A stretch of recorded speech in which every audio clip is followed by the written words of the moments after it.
Today is Saturday, May 29th, 2022. My name is Sheridan Schwartz, and I'm interviewing Albert Hawkins for the Commemoration and Contextualization Initiative. We're on the University of Texas at Austin campus in the Moody College of Communication studios. Thank you, Mr. Hawkins, for agreeing to this interview. Very glad to be with you. This interview is being recorded, and the unedited copy will be housed here at the archives at the university. Please know if there's anything that you don't wish to discuss or that makes you uncomfortable, I will honor your wishes. If there are topics that you do wish to discuss, even if I haven't asked about it or mentioned it, please do bring it up. And if you want to take a break or get a drink of water or do anything, just let us know. We want you to be as comfortable as possible. Thank you. So thank you, Mr. Hawkins. And we're going to start at the natural starting point, the beginning. Can you tell us a little bit about your background growing up as a young man in Fort Worth and what that was like? Well, I'm a native Texan. I was born in 1953 in Fort Worth, Texas, and spent all my childhood there in Fort Worth. My father was a laborer, and he had also grown up in Fort Worth, Texas, and had married my mother, who he met during one of her visits from Dallas, Texas, and so somehow they struck up a romance that led to marriage and 4 children, and I was the third of those 4 children. I attended public schools in Fort Worth, initially at the segregated school. This was, during those times, and so I attended first James E. Gwynn Elementary School, which is on the south side of Fort Worth, and later attended Morningside Elementary and Morningside Junior High, which is also south side of Fort Worth, but a little different neighborhood as we moved into that neighborhood and began to integrate that neighborhood. About how old were you when you moved to the south side? So we moved to our new neighborhood when I was still in the 2nd grade, so I was about 7 years old. And I remember that there was a very nice elementary school right around the corner from where we moved to that I was unable to attend because it was still a white elementary school, and so I would actually ride the city bus with my sisters to my elementary school, which was still on the south side, but about 12, 15 blocks away. And so we would ride the city bus to school every morning. And I did that in the 2nd grade. The more interesting thing is that by the time I finished the 2nd grade and before I started 3rd grade, I was able to attend the elementary school right around the corner from it because the neighborhood changed just that fast. And so I remember we were the 2nd black family to move on our block, and by the end of the summer, the whole neighborhood was black. Were you conscious of the difference in your neighborhoods with this move? Certainly a school around the corner, but do you think as a 7 or 8-year-old, did you have a sort of a concept of race relations, in other words? Absolutely. I mean, so as you grow up in the segregated communities, you know the difference. You recognize that from a very early age. I can't say you understand it, but you know it's there, and you know about the rules that apply differently to you. You don't have a full comprehension of all the reasons or the history of it, but you know there are things that are just different. And so we knew that when we would go to downtown department stores with my mother, and how there were certain areas that we would have to go to and wait in. And so we knew that there were different water fountains, that there were different restroom facilities. I still have a very strong memory of my father taking us to the circus. and at Will Rogers Coliseum in Fort Worth, and there was a colored section, and of course we were there. But I don't know why, but the restroom, the colored restroom, was not close to that area, and I remember I was probably 6 or 7, having to go to the bathroom and not quite being able to make it all the way to the colored restroom. So proximity, yeah. you're very aware of the lack of convenience. I'm imagining that late 1950s, Fort Worth certainly would be considered part of what we would think of as being the South, and you're already sort of sensing. Did you have a sense of separate and maybe not equal? I think that bathroom would be Absolutely would be an example, or Yeah. even did you feel like you had a different set of behaviors that you had to adhere to, whether it be on the bus or going? You mentioned going downtown. You learned that the behaviors had to be different. I also learned that, my mother didn't really like for us to ride the bus because we would have to go to the back of the bus, and that just always offended her.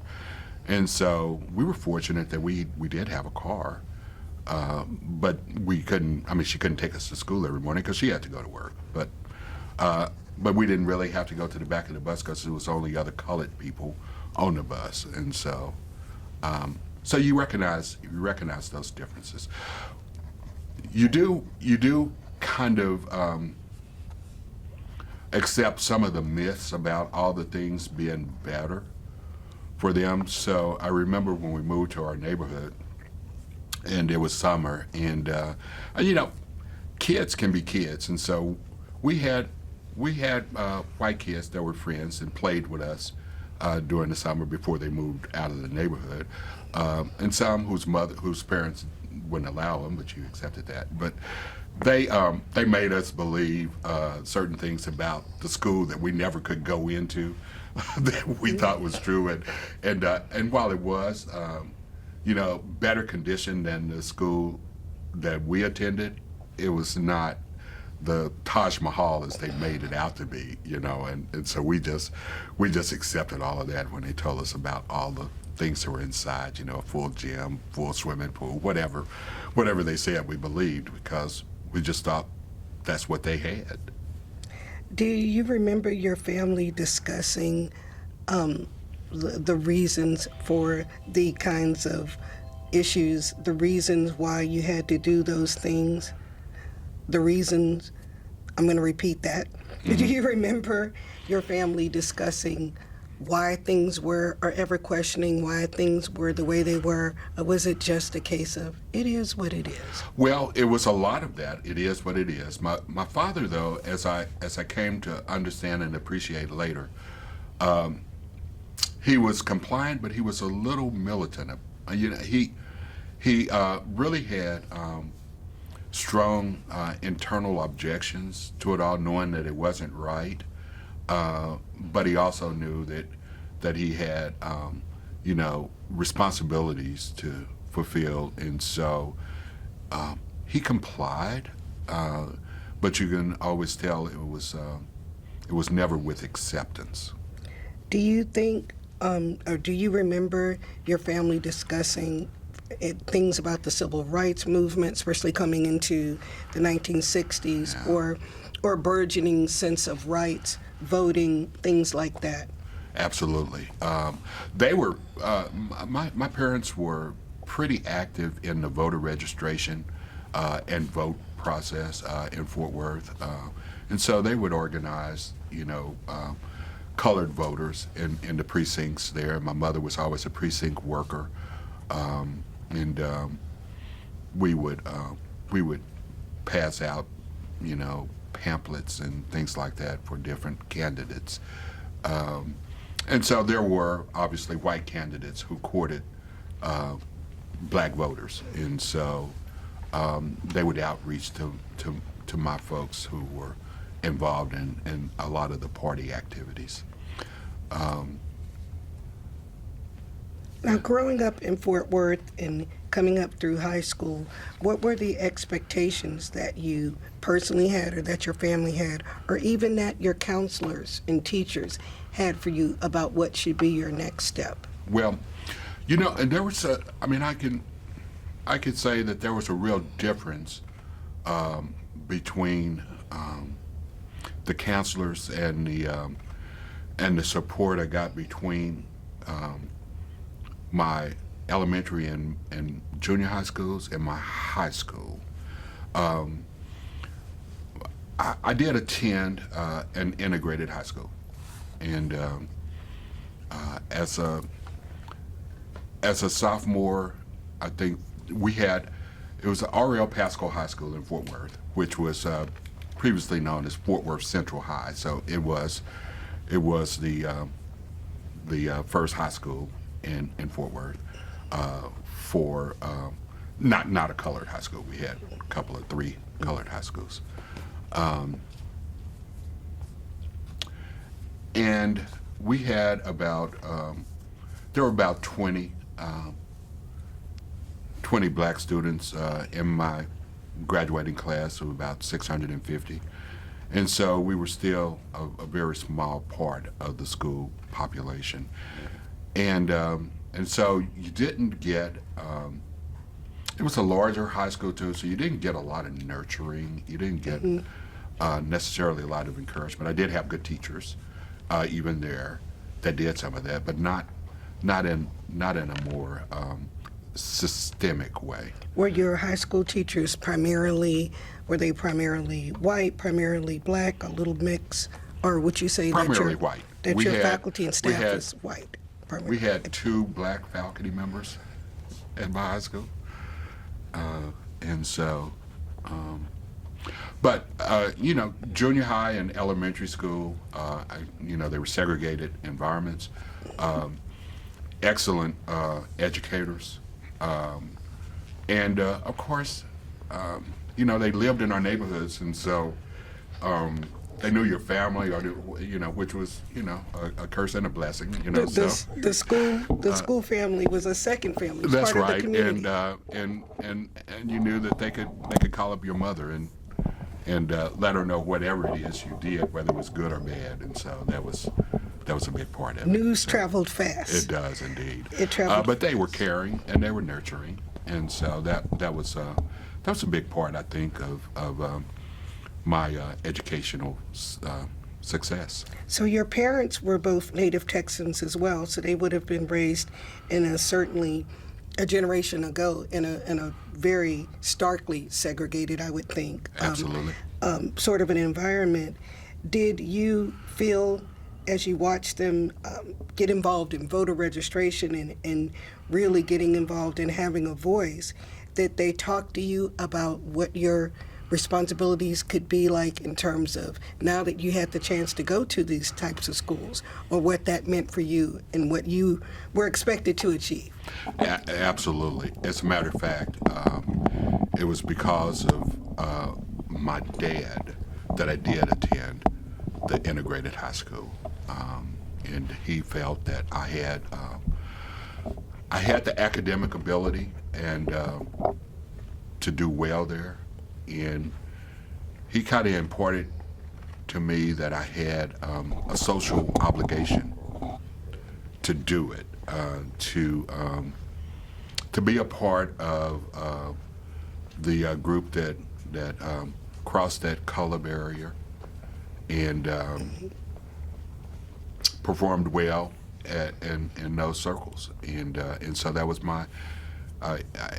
my social responsibility, my obligation that my father really placed in me. And those expectations you felt were certainly part and parcel of what they'd experienced, in them wanting you to have a more full-bodied experience and Yes. more full-bodied opportunities, perhaps. He in always moving had and- he always had a hopeful, optimistic outlook about what his children would experience. And you're a third, so you're Albert Hawkins III. It certainly struck me that in 1950, that was a luxury that a lot of African Americans did not have, of saying, I was named after my father and my father's father. Yes. Did you remember feeling a sense of legacy early on because of that, or was it later in life that you realized that that was, in fact, part of your legacy and part of your expectation? It was later in life,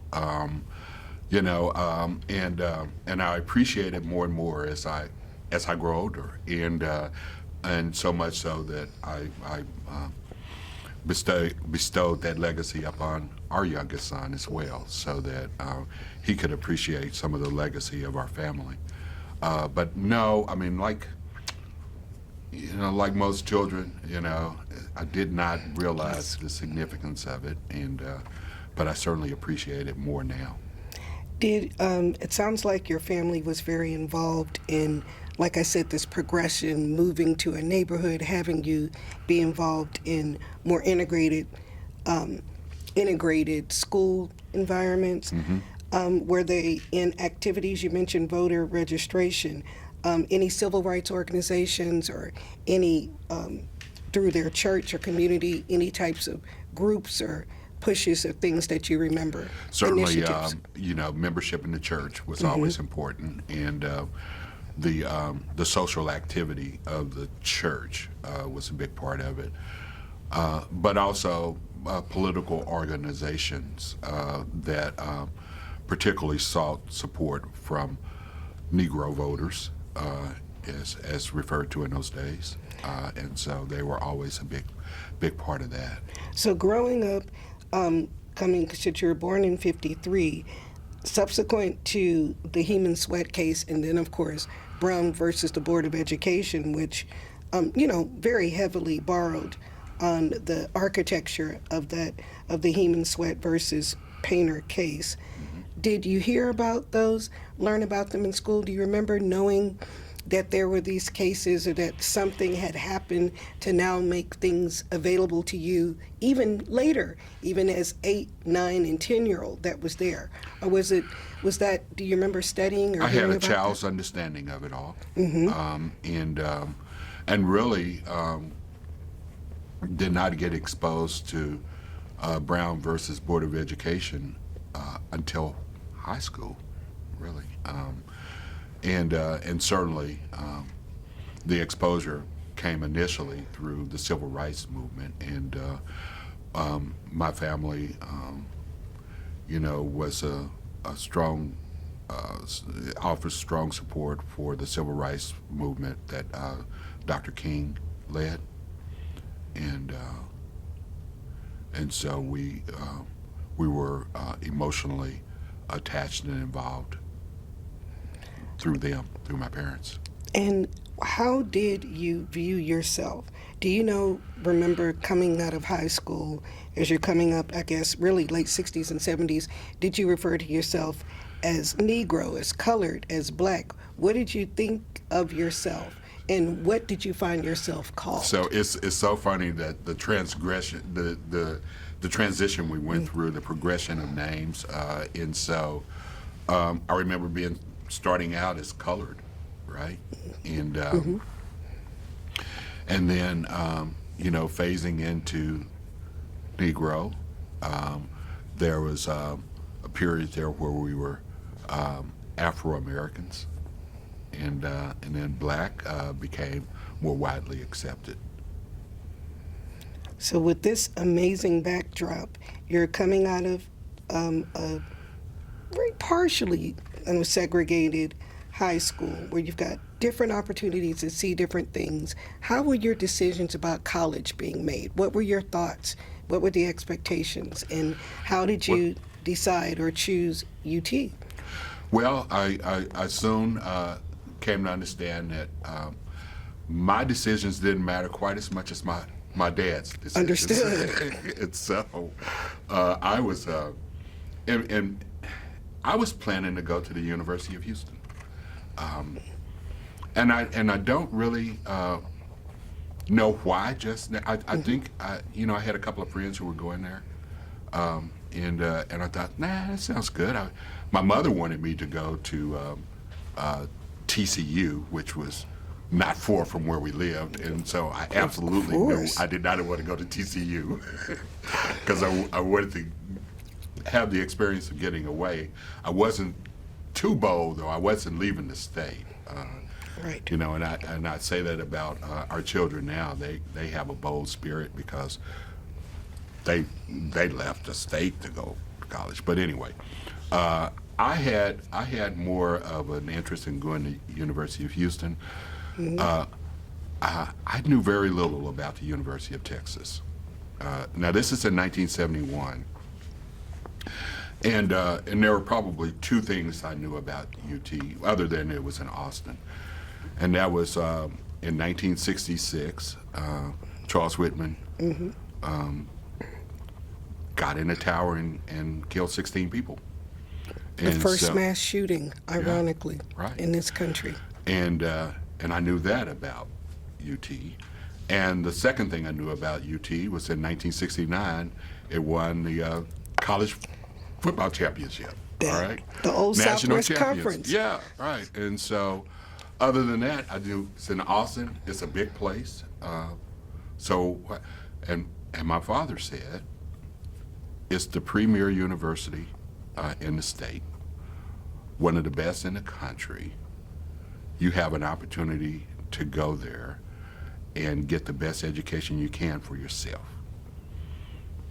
And his logic prevailed, along with, you know, his direction and money and whatever else. But one of the best decisions that could have been made for me. Do you remember, you mentioned your father being very singular in impacting your decision to go to UT. Did you have friends or high school friends, or in that sense, were you going to be the only person you knew going to UT, or did you have... The only person I knew at UT. That's a big step. Yeah. Right? And what were your expectations?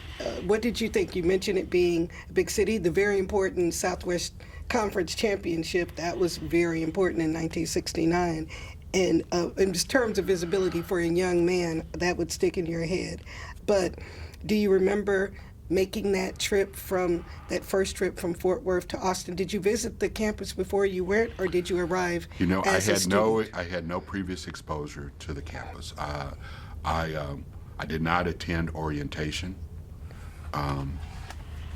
And I was late in the admissions process because I was planning to go somewhere else, and so I did get accepted to UT. My father arranged for me to have a job, and so I worked at the state capitol. I worked for the Texas House of Representatives in the mailroom. So.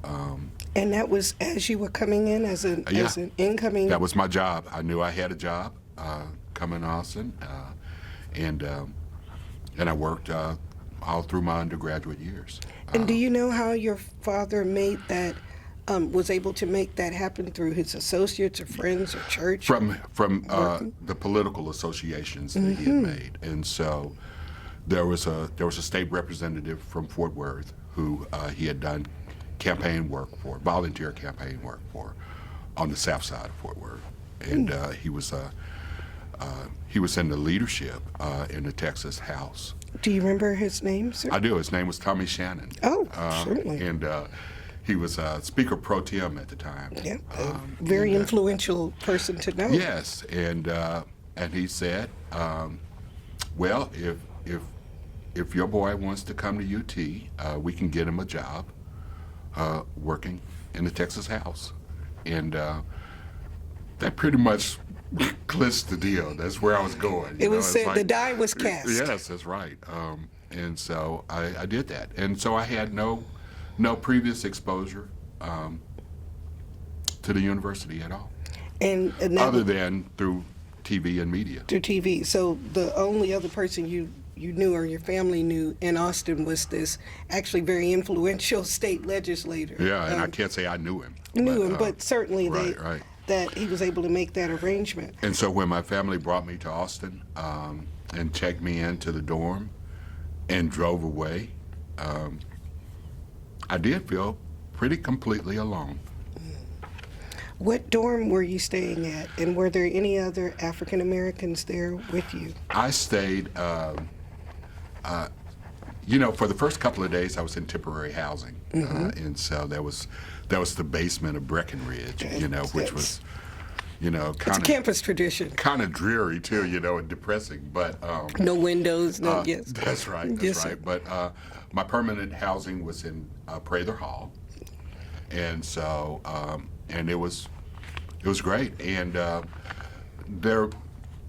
don't remember any other black students in Prather Hall, but my meal contract was in Jester, and so that's when I began to make my college and lifelong friends in Jester cafeteria. Now, when you mentioned your temporary housing, right, and late admissions process, because you thought you might be going to University of Houston, so can you tell had my us dorm assignment and everything. everything? already. Oh, so you Yeah. were well on your way. I was well on my way. So the UT application was sort of something you were doing to satisfy your father. I mean, do you remember that application, going off, filling it out, thinking, maybe I'll get in, maybe I won't get in? What was that like? Not really.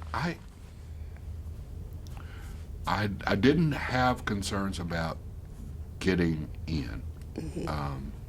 I guess my grades were good enough, and I know I met the SAT requirement, and so I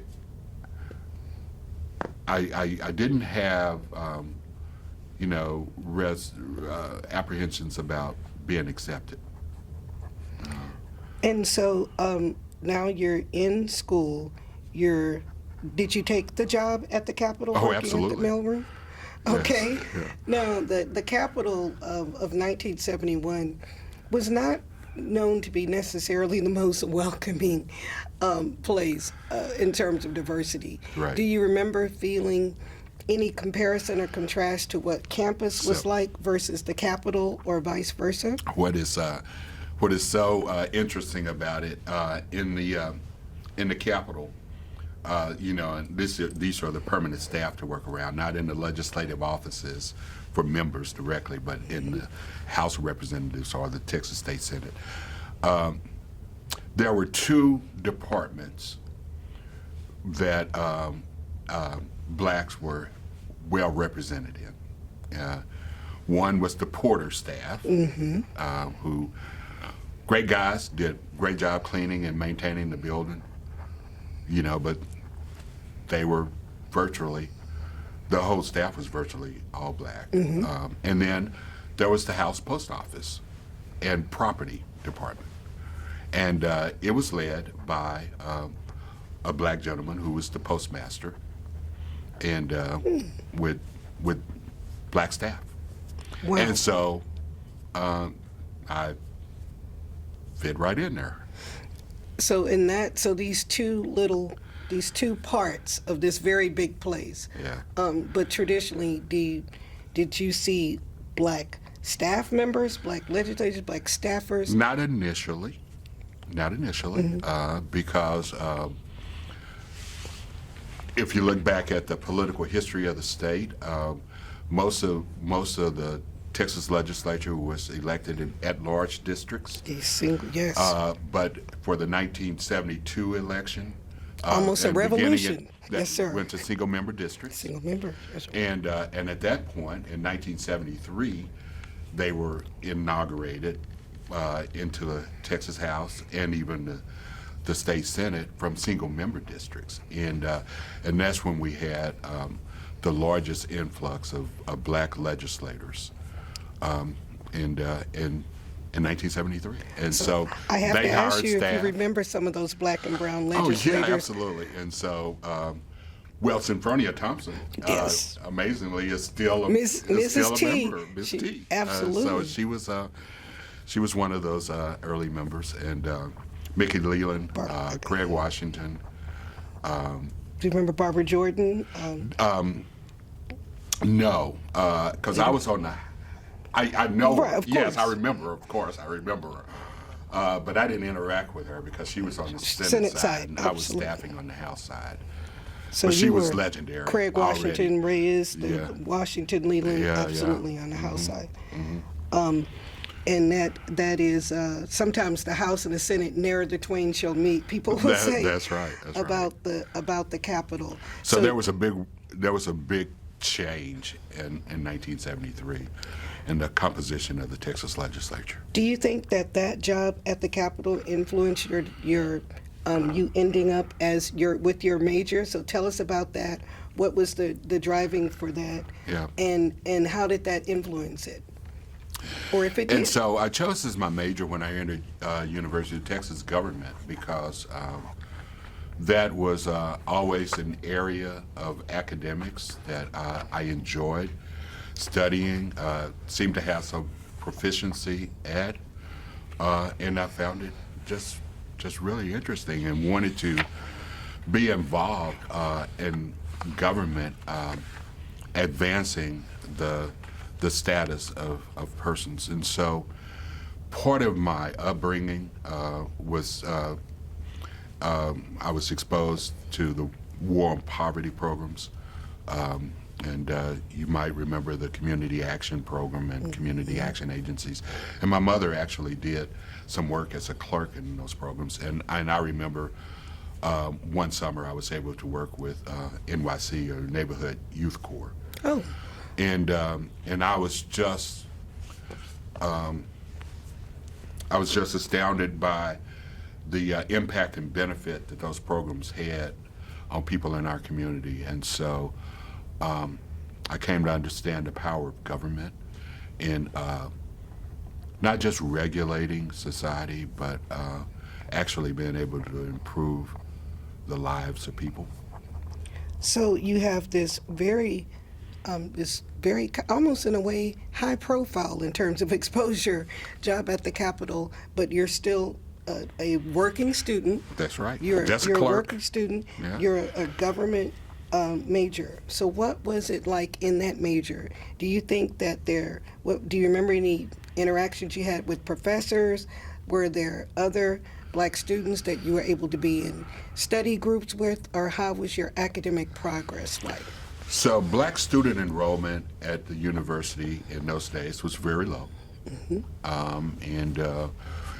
And we used to, believe that there were probably 200 to 300 undergraduate students at UT at that time, and that we knew them all. So I never had a class with any other Black student my first couple of years. I was in government. They were in different fields. I mean, we had friends. We would hardly see each other on campus during the school day. And do you remember any experiences with your classmates? Some of them who probably came from very segregated, Sure. very segregated situations themselves, and now they find themselves in this, campus 1971, 1972. Do you remember lab partners that didn't want to share a beaker with you or anything like that? You become desensitized to it. I mean, there's sometimes it's an expected reaction that you might have to those people, and so you, or at least I, kind of developed the feeling that it's your problem, not mine, and I'm here for a reason, and so you're not gonna affect my fulfilling my reason here. Do you remember students making assumptions or anything that they presented to you that you knew about because you were there? Do you ever remember them assuming that back then the Southwest Conference wasn't even that farly integrated, so it wouldn't even Right. be the assumption that you were an athlete or that you were here because of your skin color, not despite it or in light of? Anything like that? Maybe, but just it was Colloquially, not institutionally, you didn't right, feel right. And institutionally, the university it's always been large and impersonal. And it's like any other big bureaucracy, and it drives on its own mechanisms, its own little cogs. Move along this way, and everybody has their little area of responsibility, and they don't like to get outside of it, and they're rule bound, and so whatever the rules are, they try to do it. And then there are some people that had those feelings, and you could always sense that. And so you learn that you really don't deal with those people when you don't have to. And, But did you find yourself developing a core group of friends, of buddies that had similar, if not similar backgrounds, but certainly similar interests, since you were here on this big impersonal campus? Absolutely. And so, Tell us a little about that. And so it was great. And some my lifelong friends, I mean, are we still are, are people I met here at the university. Not just my wife, but friends as well too. Oh, so, yes, that's right. Yeah, so I did meet my wife as a freshman here at UT. We were just friends initially. We didn't date each other. We dated other people. And what was your social life like? What was it like for a young brother? It was really 1971, 72. It was really good, actually. It was separate. And there were the big events that took place on the university, and sometimes we go and participate in some of those. Sometimes not. We had our own little thing, but I would look forward to dinner every evening because we would eat in Jester cafeteria, and we would all gather in Jester, and of course we had our table. Had your area. Yes. Now, what about outside of the classroom? Did you guys, in this city of Austin, which may have been bigger than some of the cities that some of you guys came from, or certainly different, what did you guys do for entertainment? So it was different, and so a lot of our friends, grew up in Houston or Dallas, and so. They considered Austin. I grew up in Fort Worth, but they looked more disdainfully on Austin because they came from the big cities. And so and Austin was really it's a lot more parochial in those days too. Yes. And it was just East Austin. I mean, really, there was the black community the there. black community. Did you have interactions with Houston Tillotson College? Or? We did, yes. Or the students there? And the students there, and parties on their campus. And what about church? Did you find yourself heading to East Austin for church, or church groups that specifically had options and things for students, or made a way? Yes. Because freshmen couldn't have cars back then, no matter what color you were. That's true. So transportation has always been an issue. It was immaterial to most of us because we couldn't afford a car anyway. But yes, we did. And so those of us who still wanted to practice our religious beliefs, which, you're always tempted when your mother's not there to wake you up on Sunday morning to go to Sunday school. Stray You're always a little tempted bit. not to go. Yes, sir. But we did, and we would go to East Austin. I mean, whether it was Ebenezer Baptist Church, and Ebenezer was one of the principal ones we went to because they provided the service of picking us up and bringing us back to campus. Church van that would come and get you They guys? would pick us up in front of Jester and bring us back. And it was always good to go to Ebenezer. You always took a risk when you went to St. James because they would have great service, but you were more likely to miss lunch at Jester. The long service. There was no food after. So Sunday, there's no Sunday night dinner. No Sunday night dinner, and so if you miss lunch. And what did you guys do? You remember on Sunday nights? Did you guys do snacks? Did you?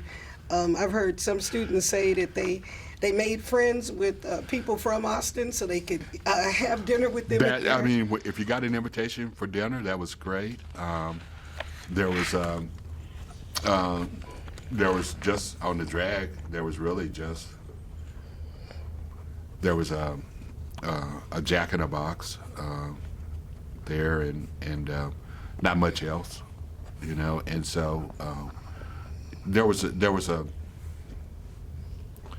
hamburger place, and I'm blanking on the name right now that we used to go to that had reasonable prices. Did you? There was a KFC nearby. Oh wow. And Okay. And KFC had a really good deal where you could get 4 wings for like 99 cents. That was dinner for a lot of us. Yes, that was Sunday night dinner. So looking for those student bargains Yeah, were absolutely. very important. So what was it like then as you would go home for holidays and things like that? Did you catch rides? Did your parents come and pick you up? Did you take the bus, or how did And you so remember that? you could catch rides, carpool. You know, parents come pick you up. There was I had a couple of well, they were older than me. They were actually one of my sister's friends who were at school at HT, and she had a car, and so when it was holiday time, I could ride back to Fort Worth with him. Otherwise, you got on the Greyhound or Continental, Right. you know, and rode the bus. Now, did you feel like contrast going back home from being in Austin? Was it just a sense of, oh, I'm so happy to be home? Was it like, oh, I'm back under my parents' thumb, or a mix of the two? It was a good mix of meals? the two, you know, and it's so amazing, you know, you go away as 18-year-old and you're away for 3 months, and it's like your whole world kind of changes because you're in charge of your life for the first time. You know, it's so funny with my friends when we were freshmen. We always, and we were pretty good about not doing things during the week because we had to be serious about our studies. But Friday and Saturday nights, you know, we would try to hang and party a little bit. But we always felt, I mean, like when it got to be midnight, it was really time for us to go because we were so used to having curfews. Right. And then we started realizing that, wait a minute, I don't have a curfew anymore. No one sitting in the lobby Nobody, yeah, with the clipboard. it's like I could stay up, I could stay out, and we did, you know, and so it was amazing, you know, to be able to stay out and just hang around to 2 or 3 in the morning. Yeah. When you were here on I couldn't do that campus, when I went back home. when you talk about the curfews, which were, you know, loosely in some cases enforced, did you have interactions with the girls' dorms? Where did the African American female students that, you know, where were they living? Girls' dorms, co-ops, or where were places that you would go to socialize? Most of the girls in my class lived in Jester, Jester W, which Sure. in those days stood for Jester Women's. Right. And so there were only, so you know, there were only women on that side of the building, on the elevator, and there would be a guard stationed there that would prevent males from going up in the elevators there. Now, you mentioned, of course, you had to study, so you had to be focused. Did you feel a sense of pressure, a sense of responsibility, a sense of this chance to go to UT was very strong? What was that like in terms of your family? Did they ask about your grades? It was a sense of pressure and responsibility. I mean, and so,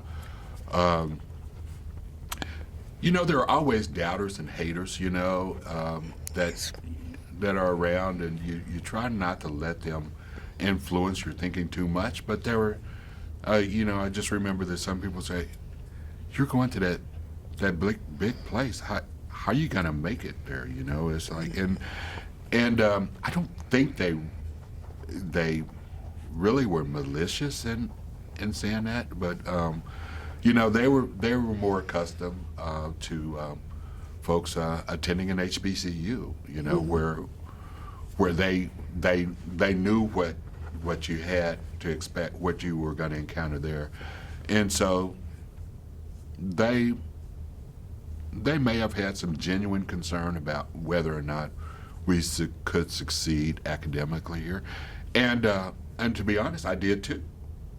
You know, and one of the more curious things that you know, when we started associating with our friends here, we came to understand that any and all of us were considered high-performing students in our high school. I mean, you know, we Sure. So when we got to compare it, it's like, well, you ain't special. I mean, you know, And you I got did a that campus too. full Right, of right. high-performing It's like, students. Yes, and sir. so what? You're in who's who.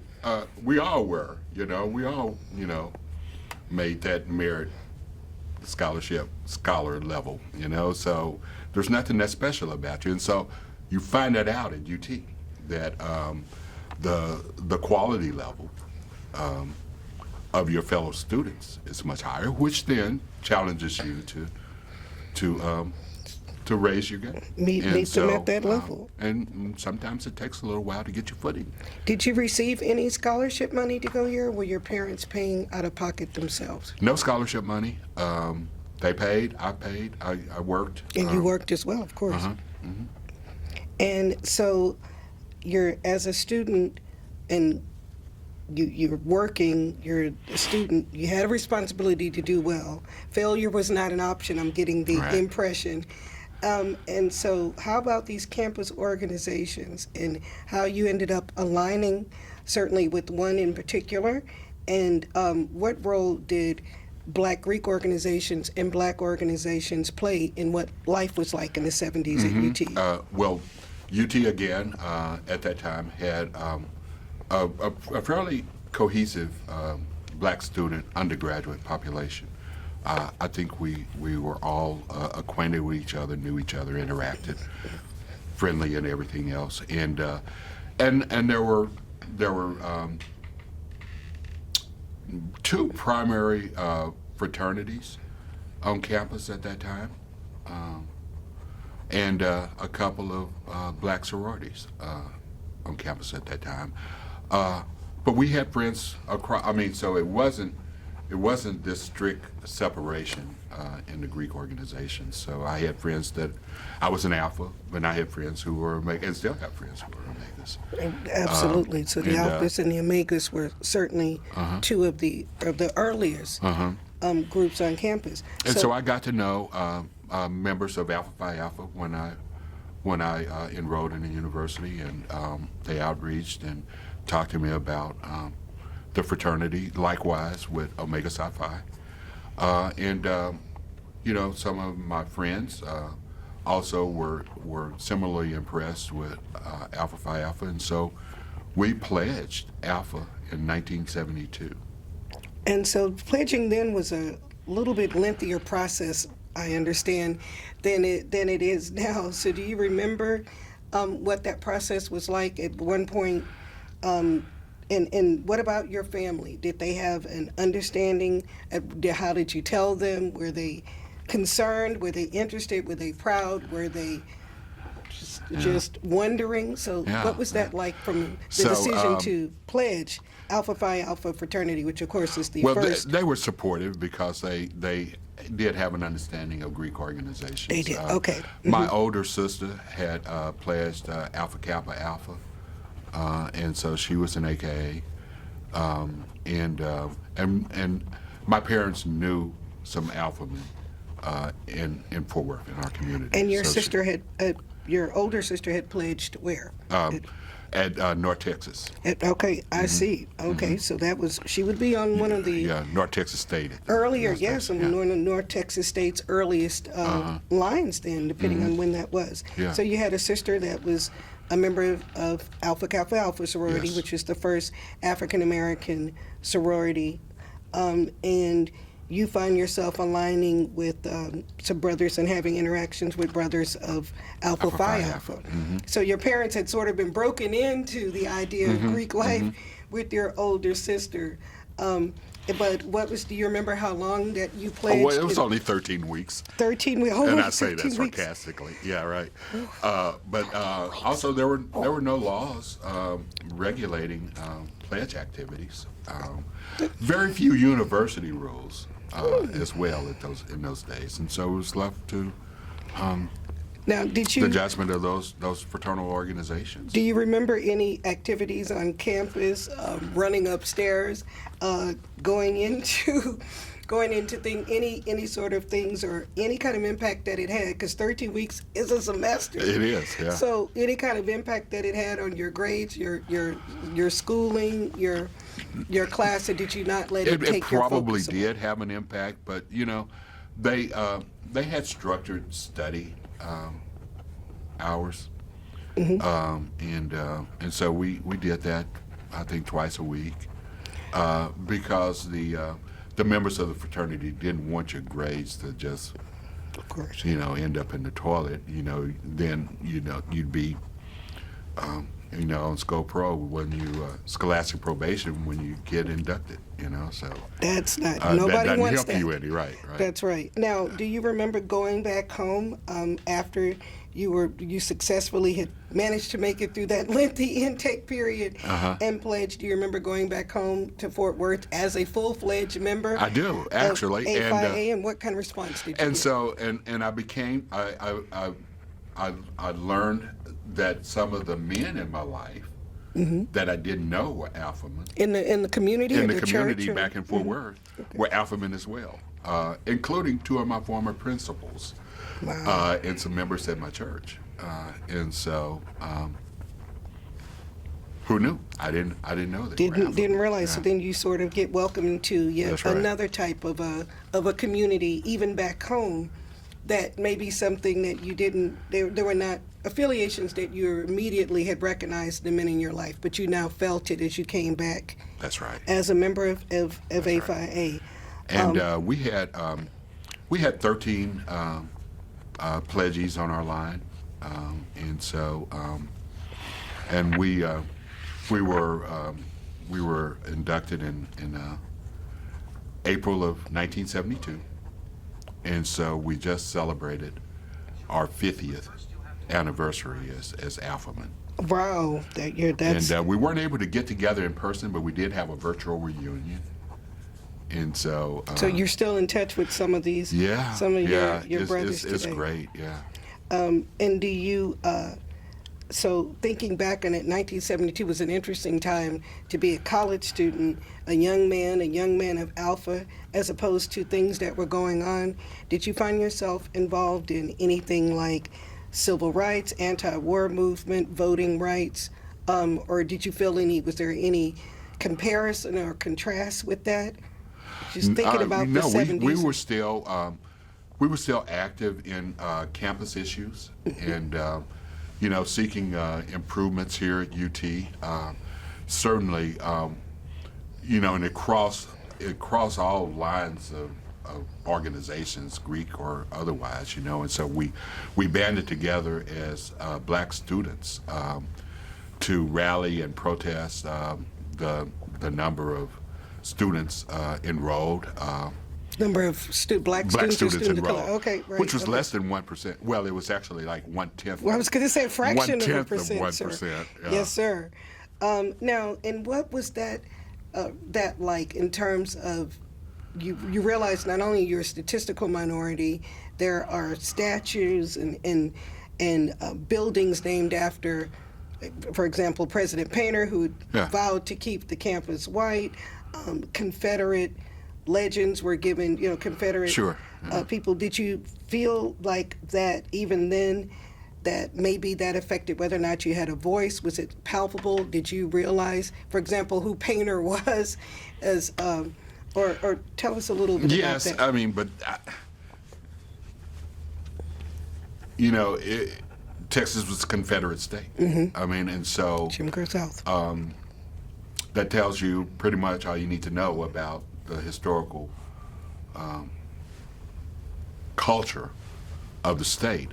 I think the most important thing that we probably was guided by was not to be distracted by those things. Those things were there. They were historical facts. We're trying to change the future, and so that's what we knew.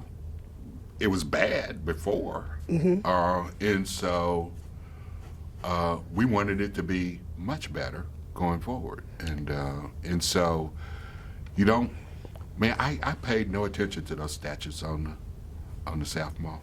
Did you remember people who had started, particularly African American students who started with you, but didn't progress as you progressed along to be a junior and a senior and Yes. toward commencement? Yeah, I do. And it was probably more a combination of financial and academic challenges, and so and people are gonna drop out along the way, and so that did happen. You know, we were pretty. We had self-support, you know, as a part of our circle, our group, our friendship. And that was And so the young men we you would were try there to keep with. each other lifted up. Now, there was always these legendary stories about white organizations and white fraternities having test banks and paper banks and things like Yes. that, resources to help them. Did you find that you guys had to form your own kind of ad hoc academic support, mentorship? We never had access to whatever it is they said. They would have file drawers full of old tests and Yes. things like that. Yes, sir. We never had access to that. And we never could build up that kind of resource ourselves because The numbers being the so numbers were so few. small, and so we were hardly ever in the same field as others, you know. And so for my wife, my friend at that time was a math major. I mean, and Oh. I never went to the math building. I was like, what would I do there, you know? And so, and likewise, you know, I was government, and so we now when we did happen to share some professors, we would share our thoughts about those people, and so I was advised, you know, to stay away from a Peer couple of the advising. guys in the government department, and I did. I took it as being That was a good good suggestion. advice, yeah. So I stayed away. Now, you mentioned Jacqueline Hawkins, and what was her name when she was here? It's Jacqueline Edwards. Jacqueline Edwards. There could not have been a lot of African American female math majors No, that's true. on this campus. But can you name her and name some other students that are names we may know of people who are in your circle? When you say math, for example, to me, I think of Raymond Johnson certainly being a pioneer before your time, pioneering person in the math department who went on to be the first African American at Rice University and the first African American math faculty, I believe, at Rice University. So can you think of some of the other people that were your classmates then, but as now you look back, they went on, like yourself, to have distinguished careers of trails, try to blaze some paths? Yeah, people have had fantastic careers. I mean, and so, you know, I have a former roommate who went on to be a college faculty professor in the field of business, and he became pretty renowned at a couple of major universities. My other college roommate chose the clergy, and he's been a very strong religious leader in his community for years and years. Were all your roommates or suite mates, or they were all primarily white? No, they were black. They were black. Okay. Yes, yeah. So in Prater, when I lived in the dorm, there were white roommates. and then did you live in the dorm the whole time? No, or did you just ever as a move to an freshman. apartment? Yeah, moved to an apartment. Oh boy, where'd you Out in move the to? Riverside area. Okay. And you know, that's it was on the shuttle bus route. Right, that's right. Yeah, and so 1970, so you could take the shuttle bus. So at that point, you were able to pick your roommates. Right. And so you had some that were your friends or That's fraternity brothers or your classmates that were. And what was that like in the contrast to living off campus? Did you feel like it was easier to form a little small sub-community, or was it different, or was it? Well, we carried that sub-community with us. And we were somewhat less connected to the new students who came onto campus. because we didn't see them as often. But we were still able to create some relationships with them. Now, as a government major, do you know if any of your classmates or professors or any of the faculty members were aware that you were working at the Capitol? And how did that influence your next step upon graduation? I don't know that any classmates did. I do remember one of my college professors being aware of that, and I probably took 3 classes from her, and so she influenced some of my leanings and stuff in government. And what was, when you think back of commencement, that was 75, was that? Uh-huh. December of 75. December 75. So you've got did your family come up? Family, siblings, what was that like? No, so there was, in those days, there was only the spring commencement that UT I see. had. Uh-huh. And so there wasn't any kind of commencement exercise for fall graduates.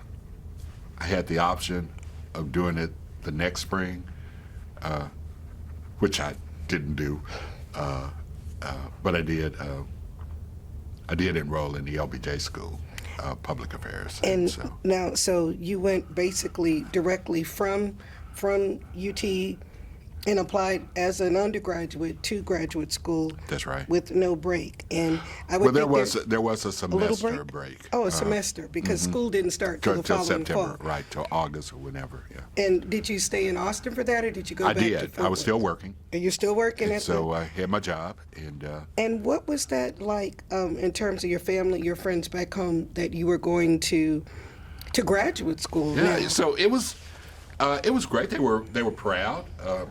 They didn't really fully understand what the LBJ school was, and so they kind of understood it more as being similar to law school. So I mean, there was just not much familiarity with the School of Public Policy, as I would say. So, And so still they say, can be, well, what are you going to do when? what are you going to do with when that? you get a, well, I'm going to get a job in government, and so then it's an administrator in government. Right. Okay, so. So now, I would be remiss in not asking what you thought about LBJ, or what were some of the thoughts about LBJ being our first Texas president, Sure. and someone who had, very strong ties, not just to Texas, but specifically to Austin and to UT. I was influenced very much by his activism as a child. As I may have indicated, his war on poverty programs really had a pretty significant impact on how I viewed government and what I thought the most impactful, powerful role of government could and should be. And so I had that influence going into the School of Public Affairs. Well, now that you're all the way with LBJ, in terms of the School of Public Affairs, I would think that there would be perhaps even fewer fellow African Americans on the graduate level. What was that like in terms of you? Well, we had and what you were doing? We had 4 African Americans in goodness. my entering class at the LBJ School Oh, in goodness. 1976, out of 75 students, and so we were good. Oh my goodness! And so, so here you're going in depth. You're studying policy, public affairs, government, the inner workings. Were you formulating in your mind? You said you kind of had an idea of what you wanted to do and how you wanted to do it. Were you still working at the Capitol during graduate school? I or- was not. And So, as they you're advised, a full-time yeah, graduate student. Yeah. Did you get scholarships or any help for graduate school? I did get a fellowship when I was at the LBJ School, and so that enabled me to concentrate on my academic task. And then I got a little help from that lady I married. We got married right before I entered the LBJ school, and she worked. She had gotten her degree in '76 in math. And now, did you guys, you said you started out as friends. When did you start courting, if I can use that term, if that's okay, keeping company? You know, I don't know that it was a clear break point. It just kind of, transformed a little. And it's worked since then. Did you always think, or did you formulate in your plan that you were going to marry what may have been referred to then as a college girl or a career girl, or did you find that sometimes you had less in common with the girls back home? I didn't give, two thoughts to marriage in those days, right? It's like so that was something far off in the future, as I remember my thinking. And she's a member of Alpha Kappa Alpha sorority, as we mentioned, like your sister. Did that help when you brought her home? Did you remember the first time you brought her home to meet your parents? Mm-hmm. And what was that like? Do you remember anything about that? Well, and actually the first time she was there was at the funeral of my father, who passed in 1973. Oh, that was... And she and some other friends attended the funeral, and that's when she got a chance to meet my mother. Your father passed during your undergraduate years? Yes. I didn't. Wow. That must have been impactful, especially since he was so influential in having you go to school. Do you feel that even maybe kind of lit the fire more, and do you, even though he wasn't here? Well, I remember that being a horrible semester for me, academically. Sure. He passed away September 1st, so it's the beginning of the fall semester. Oh, goodness. And it was the worst GPA. I mean, I dropped down to 9 hours and still had a GPA that was, in the can. Did you ever feel like, in addition to this weight, that you had a responsibility even more so to your family? Were there concerns about whether you'd be afford to continue in school? Because my goodness, you weren't. Your family was supporting you there. Not that, just were you? Do you remember concerns or fears or determination or? It was probably more determination. This is I always like to finish. I don't. So I was gonna finish. It's like. So that it doesn't matter if I finish first or I just finish. You were going to finish in college. You were going to finish those 13 weeks. I'm not even going to ask if anybody started that didn't make it to that 13 weeks. Yeah. But do you think that determination, did that carry on through your life? That sense of? I think so. I have a bit of persistence about things. I just try to keep going. Do you remember your relationship changing with your mom or in your family in terms of? Yes, and so I did feel. You were the only son. I was the only son. Good, and I did feel that I had a void that I needed to step in and try to feel more. How And so that was, you mentioned that was the first opportunity for you to bring Miss Jacqueline to bring her home to meet the family and do that, which was certainly a sad time. But at that point, were you starting to think of her as being someone special? No, we were still kind of friends then. Still, Yeah, we were still so in with that this friend core zone. group of friends that you had. Right. And would you say that of your group, the majority of your group, were they in Black Greek organizations? This core group of the friends? majority were. By the time you were getting through school? So now so you guys, actually you and Miss Jacqueline got married after graduation. Did you graduate the same year? Or No, she was a year took behind you? another semester. Okay, so she would have finished, so you finished in December 75, she finished spring 76? In 76. And then you guys got married shortly after that? That's right. Did you get married here or back home? No, in her hometown of Freeport. Okay. Freeport, Texas. Sure, absolutely. Down in Brazoria County. Brazoria County. Which I knew nothing about before. You know, Yes, I lived in Fort Worth. I never heard of. That's I never right. heard of Freeport. Well, the 256 counties of the state of Texas all have very 254. distinct. 254? Did I Yes. say? What did I say? 256? Yeah, but we might have added two more. But I don't no, know. I think it's probably because there are 56. I just remember that. 56 countries in Africa. My Texas history. Yeah. Okay. That is, so you marry a good woman from Freeport. That's right. And you're settling down, and now you're here at LBJ. What were some of the things that you remember about your graduate school time here? Because now you're a double dipper. You're here for the second time. You're what was it like as a UT alum and now UT graduate student? It was a very demanding program. I mean, it was a rigorous curriculum.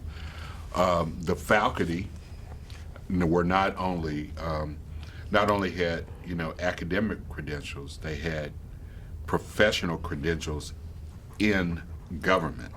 I mean, Right. So they talked the talk and walked the walk. It wasn't just theory to them. They had Not academic. They had practice. They had practiced it, and so that created a little bit more challenge, And so when we had our classes on public policy development, it wasn't just a process that they learned in a book. It's a process that they experienced, participated in, and many times managed. And so they treated us that way. And so when you submitted a document, whether it's a memo or whatever, it was held to those standards, and that was a real development for me. Do you remember ever visiting the LBJ Presidential Library or the LBJ archives in a sense of a foreshadowing? But what was it like to be at a school, not just in a seat of government, but one named after a president, and a president from Texas? Mr. Hawkins, I was asking about your experiences at the LBJ School of Public Affairs.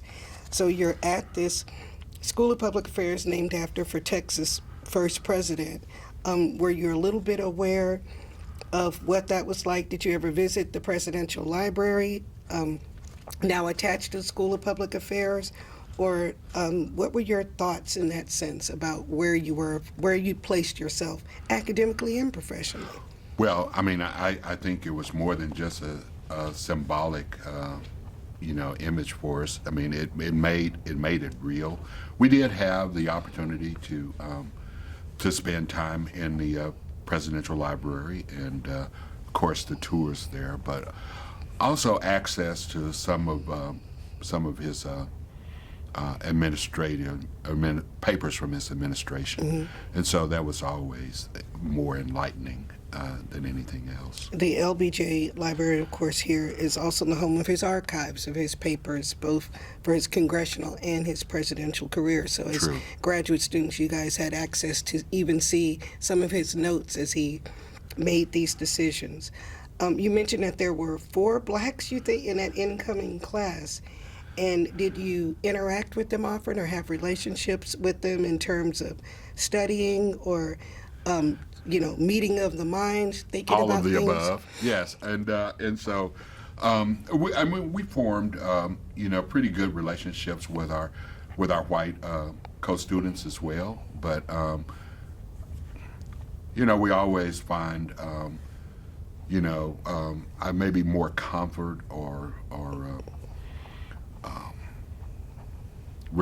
closer relationships because of common experiences with other black students, and so we did, yes. And this was a university fellowship that allowed you to study? Well, it was an LBJ school fellowship. Okay. I don't know the LBJ. source of the funding. that Sure. they had, but they had funding for But us. so from the university itself, not external, not from external. a church group or That's correct, fraternity. yeah. And were you able to continue your affiliations with Alpha while you were in school, or were you pretty focused on those 2 years? I was always a member, but I was not active. Right. I had to focus on first my marriage and then my academic task. And what was Miss Jacqueline doing here? So you guys are living in Austin. We were living in Austin, and she took a job just working at the main library on UT campus to have some money coming in. Absolutely. And so it was not using her degree at all initially. she did graduate with her degree. She did graduate with Okay. a math degree. With the mathematics her first degree? job was not making use of that. Okay. Makes you wonder about also what kind of options were there for African American female mathematicians in the mid 70s. Well, unless you also had a teaching certificate, it was more limited opportunities. You're right. Okay. But she did find her calling with that degree a couple of years later. So we get to you as this newly married graduate student. What was your path or your plan as you're approaching 1978 and your graduation from the LBJ school? Well, I do recall that I had a great deal of apprehension and trepidation about whether or not I could find a job. And so the worst thing you can do is come out with a graduate degree and not be able to get a job. And there was a recession going on at the time. There was Yes. 1978. It was an inflation, a recession, with some economic concern. Always. And so, but I was fortunate that I was offered a position with the Legislative Budget Board, Texas Legislative Budget Board, which is a joint agency in the Texas legislature that focuses on the state budget and how well agencies perform their statutory responsibilities. And so I began working there in 1978. This was upon your master's degree. You graduated with a master's in May of 1978 and started working in And May what was of your master's in? Public Affairs. Public Master's Affairs. of Public Affairs from the LBJ School. Okay. Graduated in May and started my job in May, so it was a blessing. Wow. So just right down the street now, right down the road here. That's right. So you're back to the Capitol. Back to the Capitol. But now you're coming in. That's one joke that my wife says. I've only had one job, 'cause it's been with state government. But, I thought that job was being her husband and the Well, father of her no, but children. she- An additional job. You an managed to additional do some job, other yeah. things. So you end up at the Legislative Budget Board, and one of the things that we always think about them doing is also having influence on what the budget implications could be of potential legislation as well in some cases. Absolutely. So helping to shape policy in terms of fiscal policy. Were there, as you get to this job in the late 70s, did you see a lot of black analysts, a lot of policy analysts, policy advisors in the Capitol, or certainly doing similar things to what you were doing? No, did not. Again,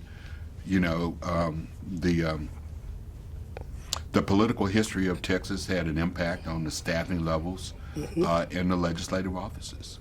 Clearly, an impact, and the Legislative Budget Board at that time was still moving forward and hiring minority staff. And so when I started with the Legislative Budget Board, there was one other black analyst that worked there. Wow. In the budget board of the Capitol, and that's we always think of that as being one of the larger groups. Yeah. And so that there was only And one. the staff is relatively small. It was about 40 staff, but still there was one. Right. So And so- okay, that's so two of you out of 40. Yes. so we're still at less than 5% staffing levels there. That's Oh yeah, for sure. that's impactful in a sense. So you find yourself working here in the Legislative Budget Board. You start out as a policy analyst. That's correct. And rise through the ranks as you do that determination that we talked about. And where do you find yourself? At what rank or what title were you when you had your next opportunity? And so I had ascended to the level of, from entry level as program analyst, senior analyst, assistant director, deputy director, and so I was one of four assistant directors, and then The only African American one? yes. Do you feel that, again, the Capitol is not necessarily known for their diversity, certainly hiring, and certainly as you go into senior administration, as staff side, do you feel that having gone to UT for both your bachelor's and your master's certainly gave you a leg up or a sense of, well, we can't question his qualifications, they're right here on this paper? What do you feel if it was tangible or I think it was tangible, and that's what my father advised me of. So when he said he wanted me to get an education from the premier university in the state, it was not because he had all of these great feelings about the University of Texas, which he probably knew very little about. He just knew that someone with that credential could not be downgraded because of biases or prejudices about your educational institution.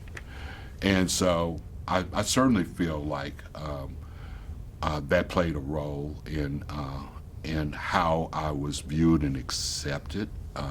So it's not just your performance. It's before they can recognize your performance, they have to see the that, credentials that you present? You're qualified. You're qualified.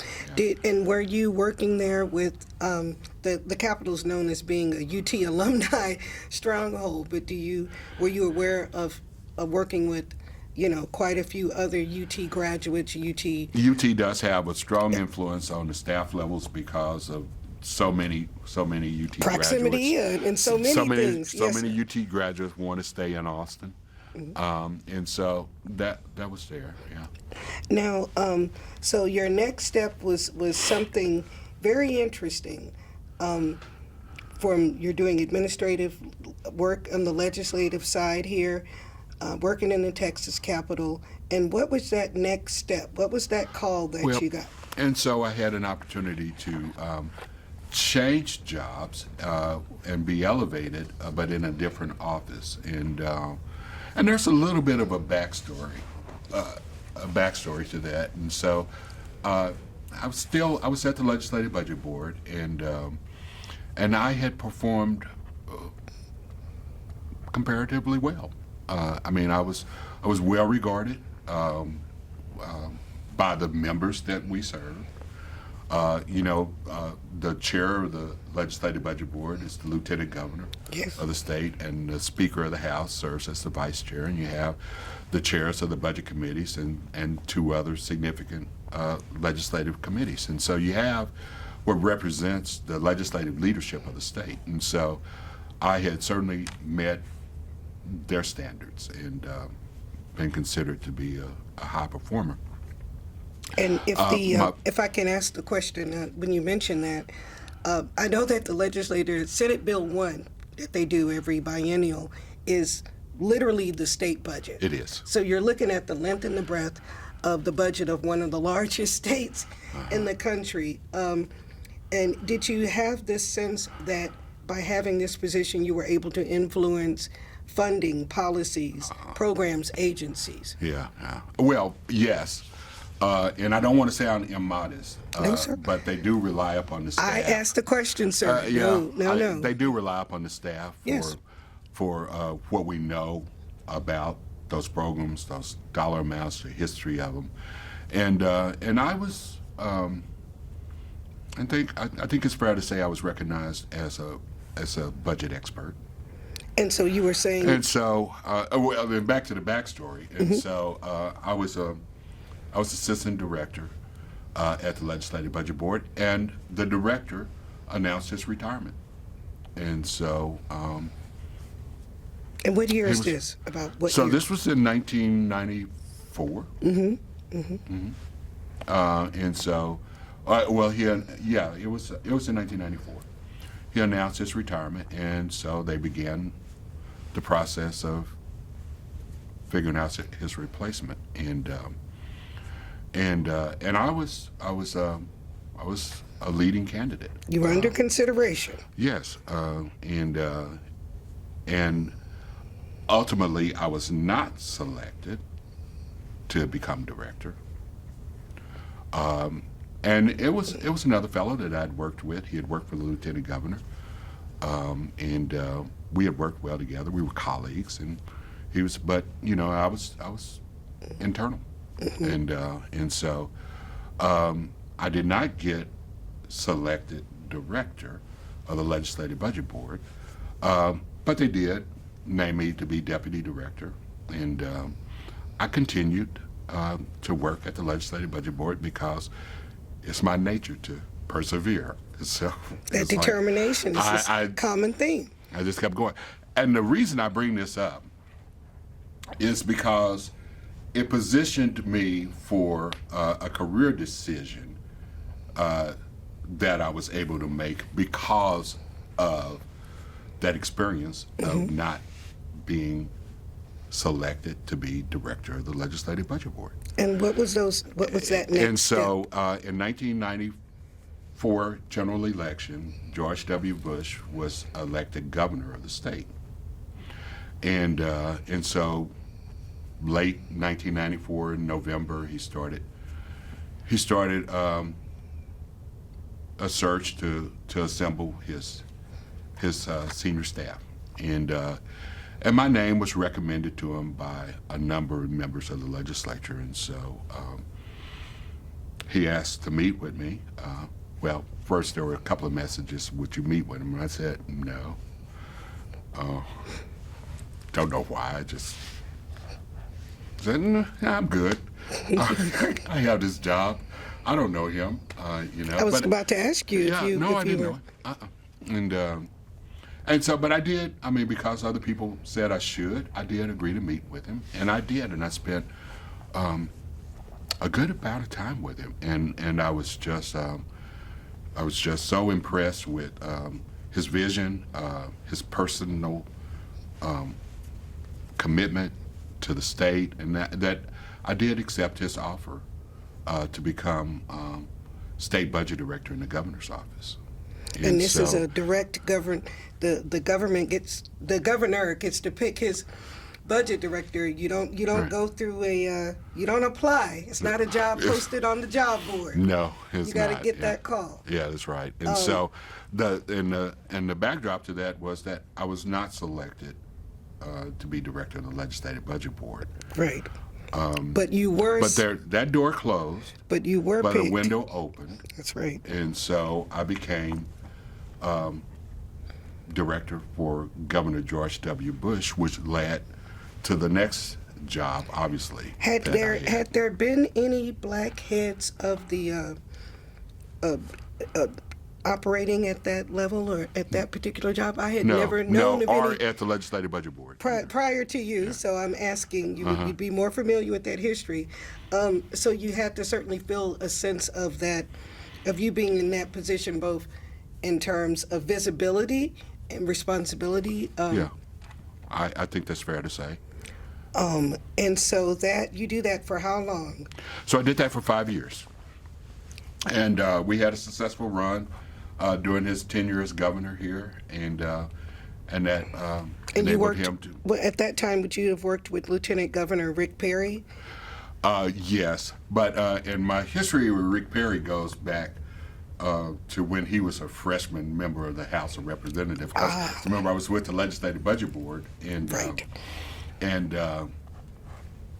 He was a member of the Appropriations Committee which I was the lead staff person to the Appropriations Committee for many sessions, and so I worked. So you would very- liaise. You would Yeah, liaise so- with directly with the all the members legislative of the side. Appropriations Committee. The members on the of the- House. Yeah, I worked the House side. I had a counterpart that worked the Senate side. Right, and so making sure that this group that was handpicked to work on legislation, specifically financially, where the budget was, and of course, financial implications of other bills and things like that as That's they would right. come across. So, and so that's where you met. So that was one of my previous relationships with Right. Rick Perry before he was, when he was in the House. He was Sure. he was a freshman state representative from Haskell, Texas. Yes. An Aggie, I believe, An sir. Aggie on top Yes. of that. That's right. That's Yale right. leader, yes, sir. But he was one of the people that reached out to me and encouraged me to meet with Governor-elect. So here was someone who you'd known, you had an interaction with, so him saying, hey, and him certainly signing on Yeah, as right. Lieutenant Governor. Well, and this is when he was Agriculture Commissioner. Oh, okay, Yeah. okay, he was ag, okay. He was Ag Commissioner then. Okay, great. And so, but he encouraged me to go meet with him, and I did. And so, and then Rick Perry was elected Lieutenant Governor, as you indicated, and that was in 1999. He was elected Lieutenant Governor in the 1998 general election, and took office in 1999. And so I worked with him, and he was in the Lieutenant Governor. He was Lieutenant Governor, and I was Director of the Governor's Budget Office. And so that those next 2 years become really pivotal. They really do. Both politically, certainly in terms of what's going on in the state, nationwide, worldwide. So what happens is between 1999 and we get to 2000, it's a big And so year. there's the general election for President of the United States, and it's historic in its closeness, and it all turned on the electoral votes in the state of Florida. So were you and, involved in then Governor Bush's campaign at all? I was, and so in September in August of 2000, I took leave from state government and went to work for the Bush presidential campaign. And so there I served as the deputy campaign manager, overseeing financial operations. So having come in with the experience that you had, certainly as Bush became governor and during his presidential run, did you ever have interactions during the campaign with people like Karl Rove or some of those kind of legendary names? Yes. That And so Karl Rove was the chief political consultant for the campaign. Karen Hughes sure. was communications director. Other people that you might, Joe Albaugh was campaign manager. Don Evans was campaign chair, and he later was Secretary of Commerce. Oh, absolutely. And Joe Albaugh was later director of FEMA. Yes. And so had the. Well, I'll mention this one, but Ted Cruz was also a staff member on the campaign. Yes, so he coming was- out of the Attorney General's office? Yeah, right. But he was really he was legal counsel. He was one of the legal analysts. And, Yes, sir. Really sharp legal mind. Really bright legal mind. Absolutely. And so you find yourself, you take a leave, of course, to avoid any kind of conflict That's of right. interest. That's right. So you take a leave, you're involved in this very high-profile campaign that literally goes to the Supreme Court. Wow. Yeah. To decide the decide the future in that case of who is going to have who's going to be our next president. So it's 2000. It's quite a contentious time as It is. well, and of course, then Governor George Bush was the son of Bush, President Bush, who had been the 41st president. Correct. He comes up as so he's now going to be the 43rd president elect. He's going to be our president elect. Where are you in terms of what your next step was going to be? Did you always know that if you did on the campaign, were you planning to go back to your state job after the campaign was over, or how did that manifest? Well, if you don't mind sharing. I knew I could go back to my state job if he did not become president. And so he had not completed his term as governor. And so that was always, I guess, a fallback. But I also knew that if he was elected president, I would have the opportunity to go and serve in the White House. And so that worked out. I was able to agree to an opportunity to serve as senior White House staff. He appointed me to be assistant to the president and secretary to the cabinet. So in 2000, you are, as the election happens, going into the 2001 inauguration, you and the lovely Mrs. Hawkins, Lady Hawkins, Yes.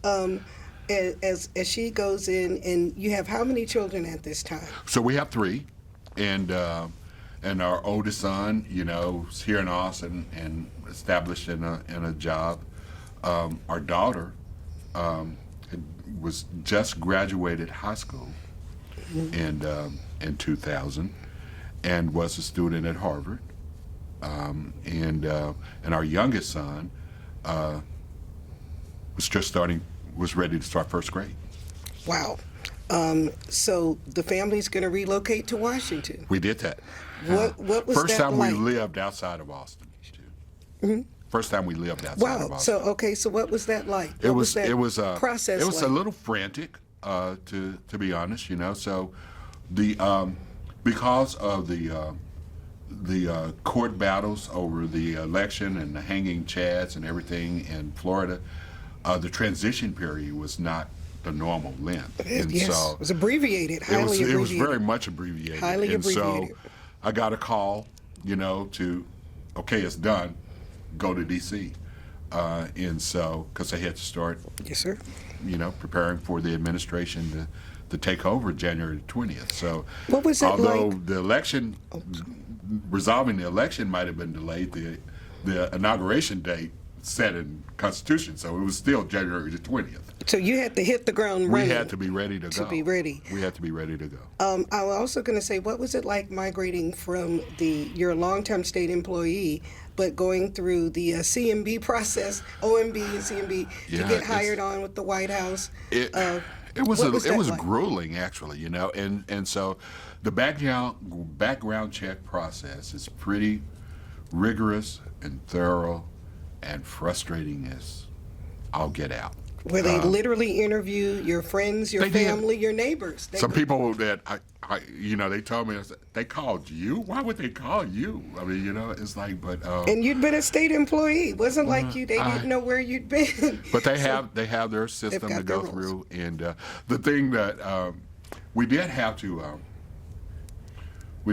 get some adjustment through to their normal process, because they asked something like for every address that you lived in the last, it went since age 18. Right, since you're There an was- adult, I right. was. It's like, wait a minute, you're talking about every place I lived when I was in college? I mean, we changed apartments every year, right? And so I don't remember those places, and so we did have it.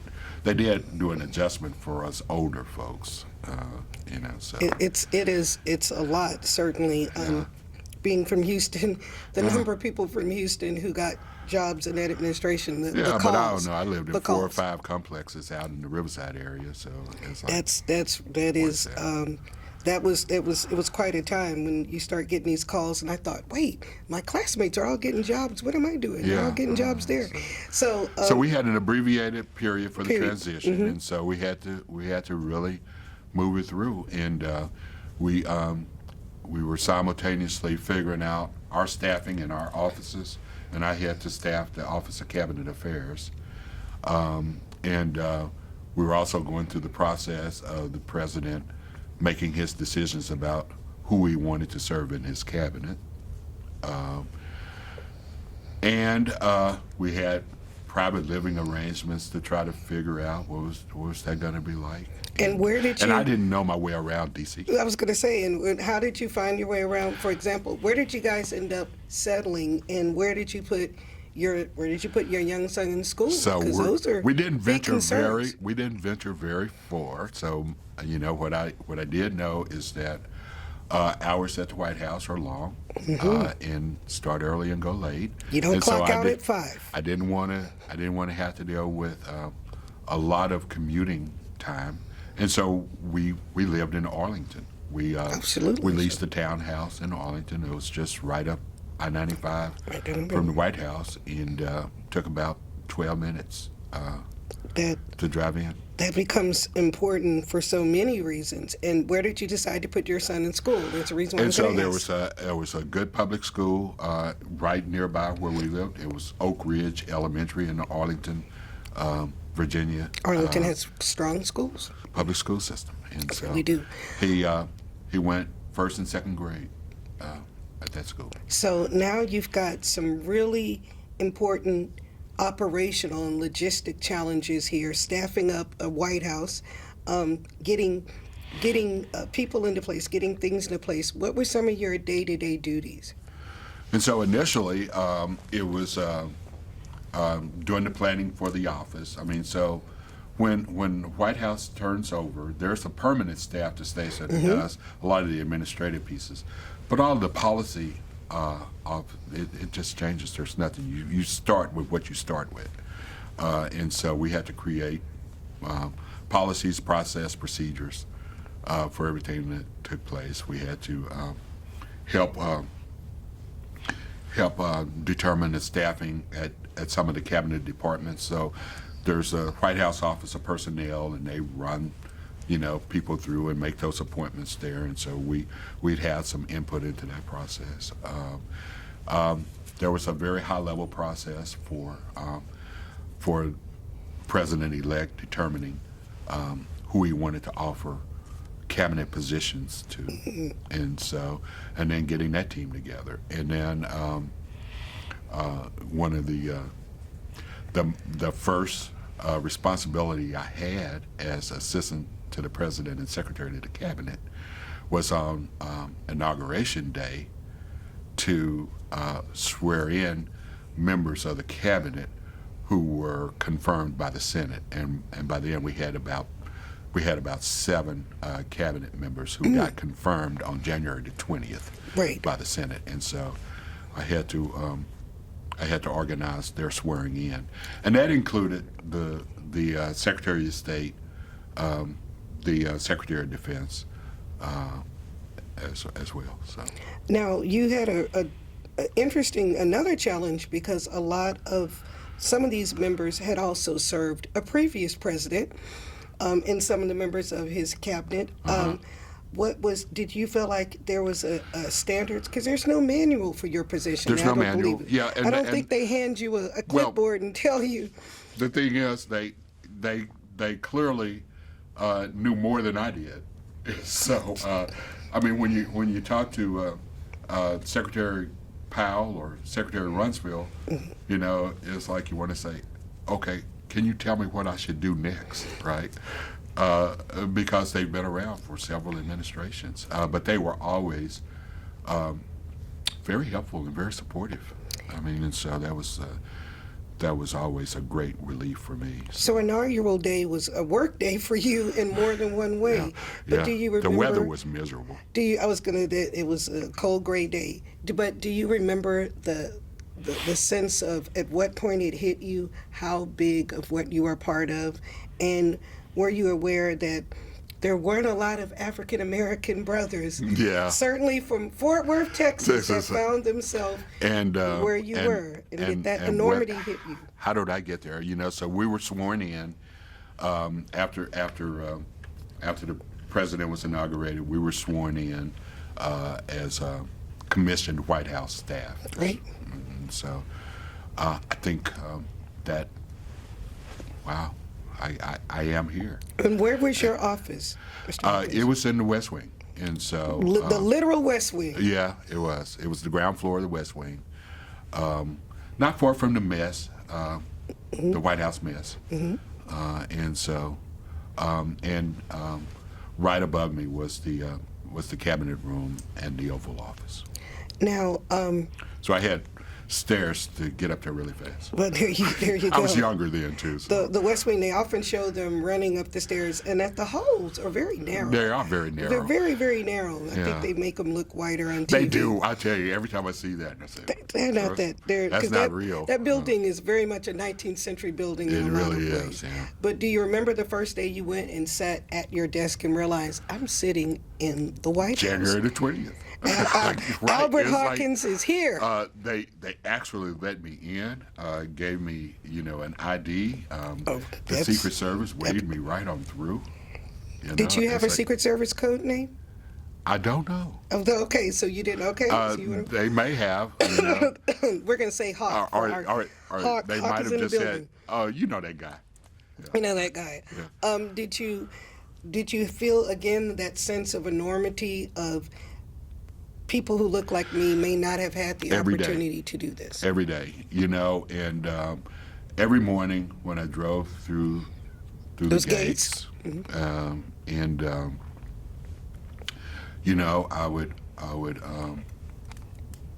I would remember what a privilege it is to serve the nation and the president in that way. I mean, and that was just real. I have to ask about, of course, a seminal day. So you guys did not have much time to hit the ground before the nation was faced with just an amazing crisis. I mean, just with September 11th. President Bush had only been in office for a few months, and in White House time that's considered very, very short time. Do you remember that day, both what you had to do professionally and then what kind of impact on yourself? And then, if you don't mind, a little bit about your wife, because I bet that would be a concern on different levels. So if you don't mind first saying professionally.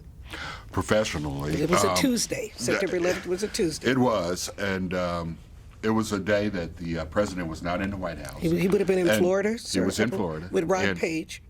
That's right. Secretary of Education. He's from Houston, Texas Southern University.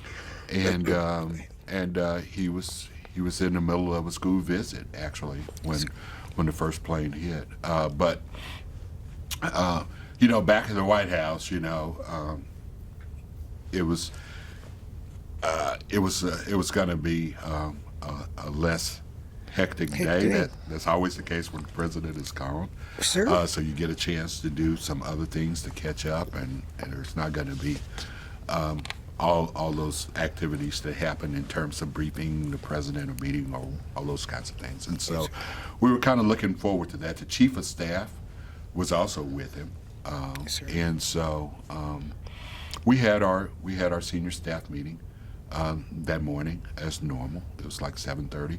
We had a senior staff meeting and just kind of went over the schedule for the day and what's supposed to take place. And is that traditional that your day started that early? We always hear the White House That was the starts- senior staff meeting started then.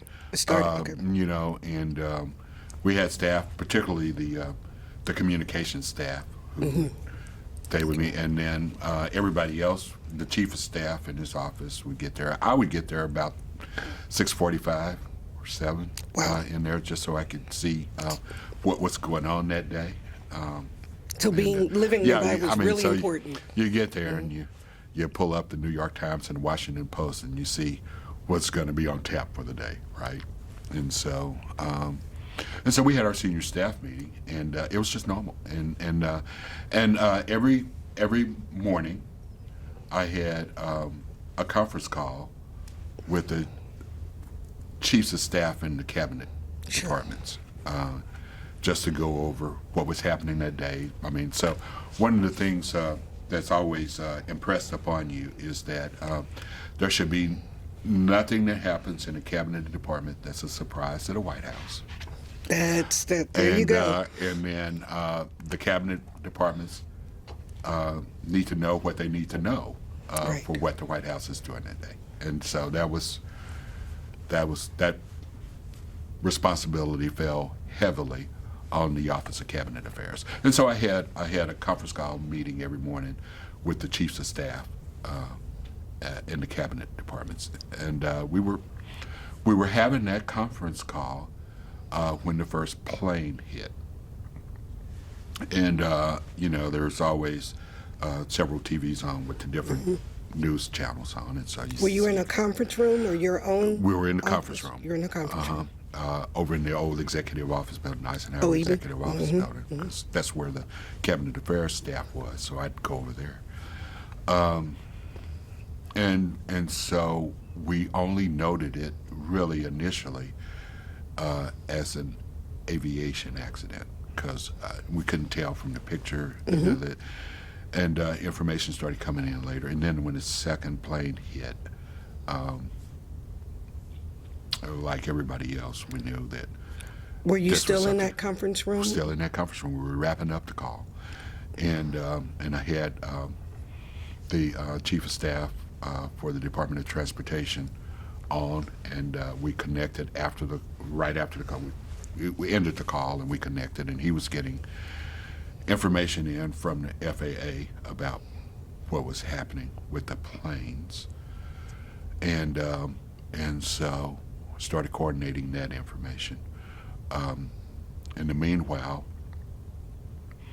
our national security advisor, Condoleezza Rice, has started getting input from the National Security Network, and so I rushed back over to the West Wing and up to brief the Deputy Chief of Staff, who was in charge at that time, and she was there doing the same thing, and so our notes matched up what I'd been told by Department of Transportation and the FAA and whatever she was told, and that the most disturbing thing was that it did confirm that there were two commercial airliners that hit the World Trade Center buildings, and that they still had 5 airliners that they had not been able to make contact with. To locate. And so that, of course, created immediate concern that there were 5 potential additional crashes out there. Do you remember the first time someone used the T word? Because initially it was thought T being terrorism. That, not as we were going through it, because what we were, that probably was implicit in our thinking. So we were just trying to line up what our response and reaction ought to be. And obviously, our Deputy Chief of Staff, Josh Bolton, very experienced guy. He later became Chief of Staff after Andy Card retired. But he got involved, to make sure that the Chief of Staff and the President were informed of whatever we knew in the White House. Vice President Cheney was on site, and this is something that I always find a little bit humorous. So the Secret Service had escorted the Vice President out. And saw that. Traditionally, he goes to a secure location. And then they came for Condi, and they escorted her out. Then they came for Josh, who was the Deputy Chief of Staff, and I'm just left standing there. and said, okay, what do I do? But I was further down the list. But they were right. They did their job. Because there is a line. Vice President is everything is based on your rank. The security protocols. Yeah, and they followed it, and so it was they weren't sent for me. Did you ever? At what point did you become aware that the White House itself potentially could be a target? That was much later. Washington was a target. That was later. That Washington was the target. Yeah, and actually, I was evacuated from the White House before I was brought back to a secure location. That had to be. So now we've talked about professionally. You have immediate duties, coordinating information, making sure it matches up. later having to leave the building following the protocol, at what point did it hit you personally? Was there a sense of shock, overwhelm? I could not contact. Could you reach Jackie. out to? I could not reach her. Cell phone lines were all jammed. Didn't know our son was in the elementary school. So you remember I said we lived close to the White House, and just right up 395. Right across the bridge. Right across. We're right on the other side. It's the Pentagon. Yes, sir. And so the plane had hit there, and which was not too far from where we lived. And he was in elementary school that was right there in that same vicinity. So was not able to have any communication with her for a while. So that was very worrisome. Do you think that's understated? I was, but I won't say what I was really feeling.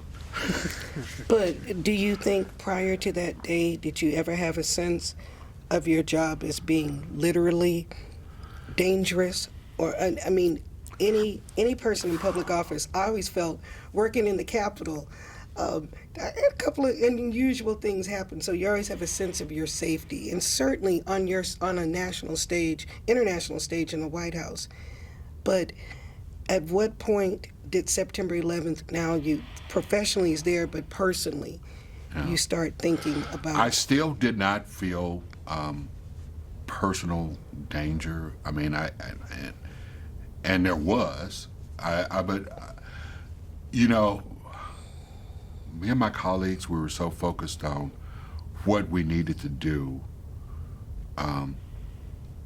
to respond to the threat, what we needed to do to preserve and protect America, that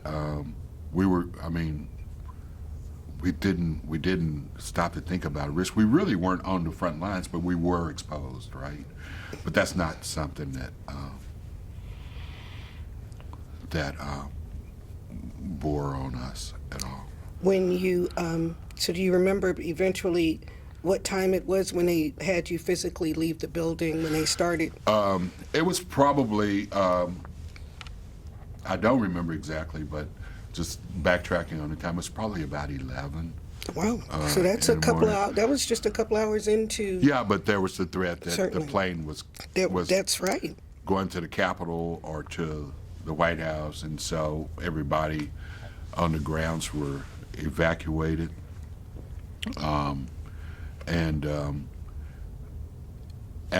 Me and a couple of other senior staff members and some of our communication staff, we holed up in one of the office buildings that somebody knew and started doing what we could to prepare for the president's return. And then we checked in with the Secret Service so they know where we were, and then we were escorted back to the White House to what used to be a secret, but it's been publicized now. But we were to a secure.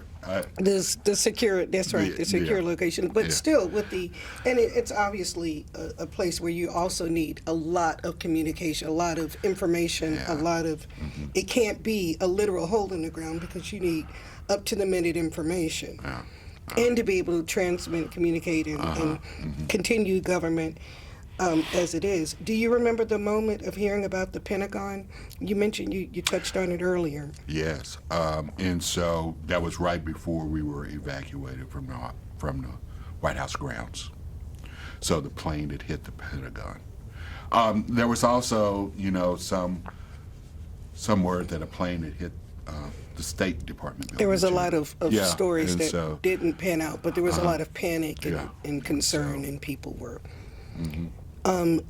So once you were evacuated, do you remember on that day when you were able to get back to your family and reach them? Oh, the family was much later that night. We did get back to the White House, and we started working to prepare for the president's return and how he would address the country that evening. And so it's by then the Secretary of Transportation was also Norman Netta was also in the secure location. along with the Vice President, the National Security Advisor. Secretary Colin Powell was traveling out of the country, and so they did not bring him back in. So I don't know where his plane went, but he was not. They were keeping him secure. That's right. Right. They evacuated, obviously, the Speaker of the House and the President pro tem because they were next in the line of succession. The line of succession. And so they protected the line of succession, and I was busy trying to connect with all the other secretaries, and Secretary Rumsfeld was there too in the secure location. So and the others, just to get them aligned for what would come next and have them, gather their staff resources, whatever they could, to be ready for that, because we didn't know what all might be necessary in terms of the immediate response. Was September 11th one of the only days that you felt a sense of your personal security doing the job that you were doing, that it could be in jeopardy? Did you ever feel like being so close to the president that this was in fact a perilous position, being literally working with him in the White House? Not really, and even then that day, and maybe I was just kind of numb to that. I didn't feel that sense either, even though I think Jackie did. But I mean, I was just kind of laser focused on what we needed to do, and it was more about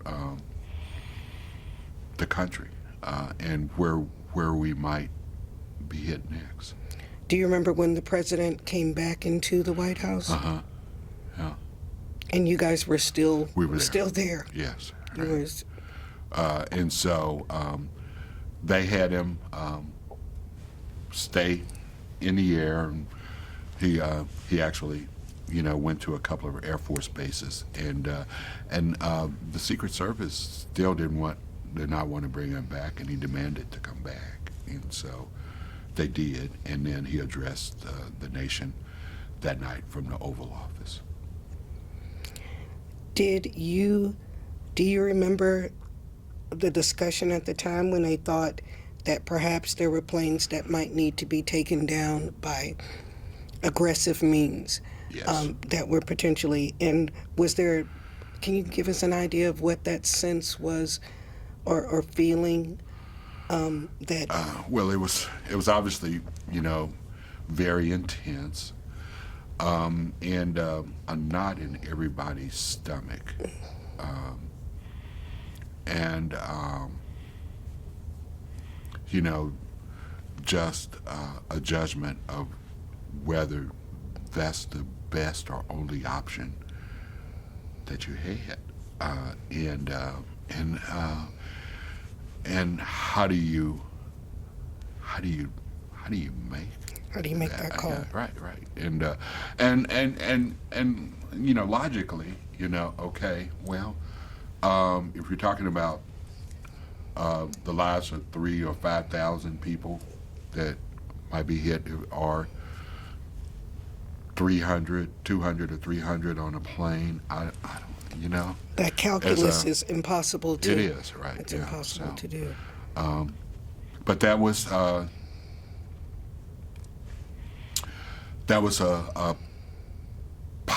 possibility that was acknowledged. Did you? So I mean, it had to be an overwhelming day physically, as we talked about, emotionally, professionally. So do you remember getting back to, once you were able to reunite with your family? I don't know how long it had. It was late that night. I did establish communication with Sure. her. And Jackie had spent 2 hours to get to the elementary school that was really 5 minutes away from us to pick up Philip, our youngest son from there. And these are very close proximities. Yeah. In Texans terms, we think of that, but Arlington, from the Pentagon to the National Cemetery to probably the school where he was, is very short. small, Yeah. very short, very close proximity. And so I was able to establish phone communication with her finally, just to know that she was safe, and for her to know that I was all right. And then she knew that I'd be there for Head down, however hunkered long down. was needed. Yeah. Hunkered down. Did you, at that point, did your day-to-day, as you know it, and your job and the pace in which you did it, was it an instant change? It or was. Did you feel it like It was, yeah. And it so was up to September 10th, you had been doing this since January, and then things changed? It did, and the whole world and focus of the administration changed, and it had to shift because we had that threat of global terrorism striking at any time. Did this sense of not having had anyone to follow in the footsteps, unlike some of the people who worked there, you didn't have relatives who'd worked for the White House. You didn't there was no one really to carve that path. Did you see your role as an African American man in this job? Did it give you, you talked a little bit about that sense of what it was like to sit in your office, but did you feel a heightened sense of visibility as well? I didn't grow up thinking about a job in the White House when I was a little girl, so it's surprising to get to grow up and have classmates go to work in the White House. It's not something that you think of, or that certainly is me as a young girl. What additional weight did you feel like that put on you, or what additional benefit? What did you feel like were some of the benefits that you had of being where you were and being able to be a part of the process for what was happening in that place? I thought it was important to model that opportunity for folks, and that if you get an opportunity like that, understand that it's a privilege, and it's not just about you.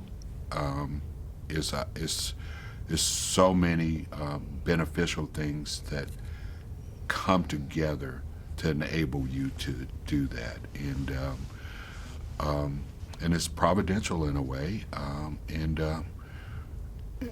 there was nothing that I can say I did special other than to try to do my job, whatever job it was I had, the best I could, and because of that and the way other things came together, it gave me an opportunity to serve in a high way, and that was a privilege, and I'm honored by that, and that people should not dismiss the honor of being able to do that. So Secretary Colin Powell and certainly Secretary at that time, Condoleezza Rice, had both served in previous administrations. Yes. Rod Page, the Secretary of Education, was new to that administration. Did you have interactions with those African Americans that were in both the cabinet or in his closest group of advisors, or those who were in senior staff positions as well? Yes, And what was that and like? so it was really Secretary Powell was always tremendously gracious to me. I mean, really, in comparison, I'm a peon, right?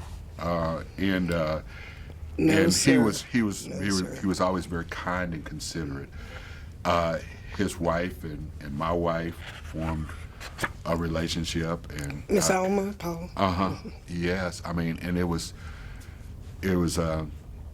always so encouraging, which then makes me believe I don't know when I might be able to impact somebody else that same way. So be aware of that and just keep that in mind, because you might in some way inspire somebody else. This must have had a very... Condi Rice was always great. Condi, Yeah, well, she I'm was. sorry. Yeah, and so she's a brilliant person, but she's very real too. Two things that I think people who know her could easily, they would subscribe to think that was two ways to describe her. What was it like? Your older kids were old enough to understand the gravity, certainly, of where you were and what that meant.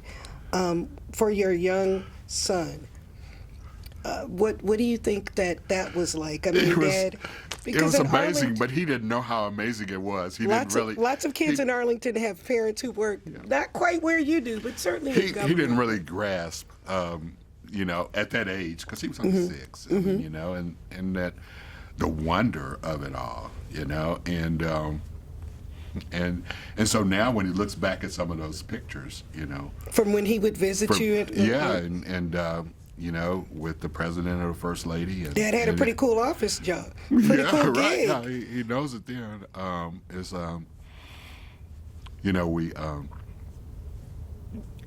And so, the president has a box at the Kennedy Center, and they don't use it very often, but it's available for senior staff to use. And so we would take advantage of that from time to time, and so Philip would go with us.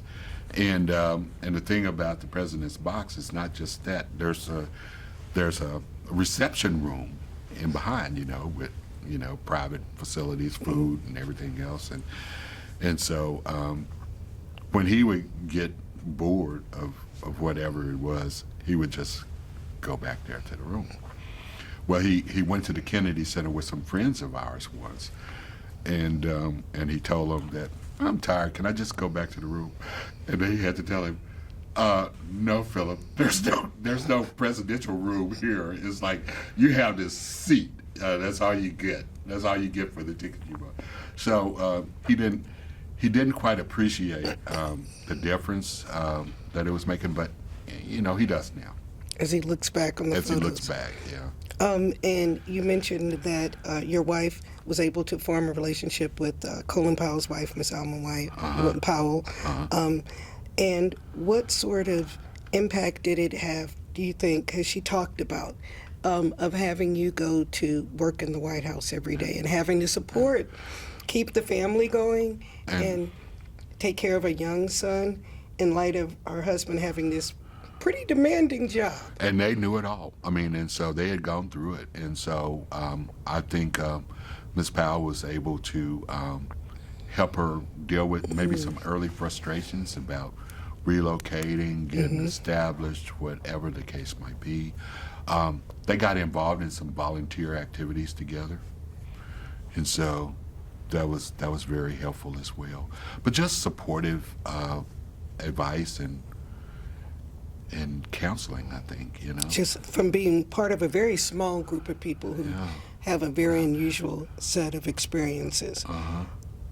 So how long did you do that highly demanding job in light of probably one of the most difficult experiences that someone can have? There seems to be so much that took place there, but when I look back, it was only 2 years.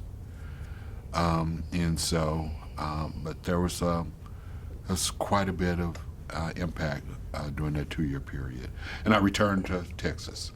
And the Texas blood was in me, and so I never did get Potomac fever. And so I always felt better with Texas government, and so I came back to it. And that's when I was appointed Executive Commissioner of Health and Human Services. And what was that something where they reached out to you? Did you make it well known you were thinking about going back to Texas? And now during that time, did you primarily work in the White House itself, and of course the executive building, the West Wing, or did you travel ever, like come back to what they were calling the Western White House, or visit Crawford where the ranch was, or did you avail yourself of going back and forth to Texas while you were there? I did not, no, because my wife and family were there now. They're right. So And so I did not have intent of coming back that soon. I didn't have a timeline, but it hadn't been set.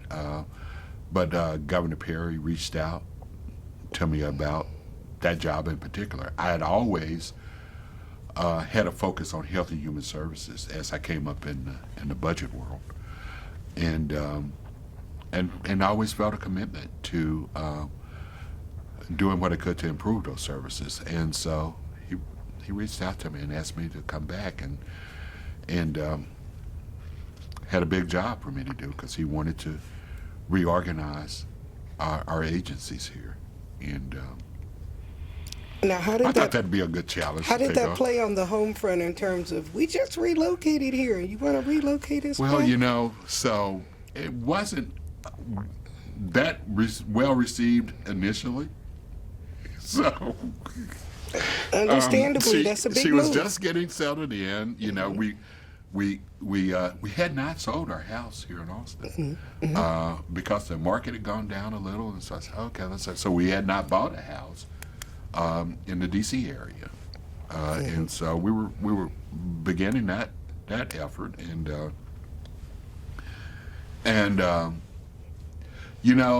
she was not thrilled by it, but I tell you, one of the things that helped move her along is that one day President Bush called her up at her job. She was with USDA.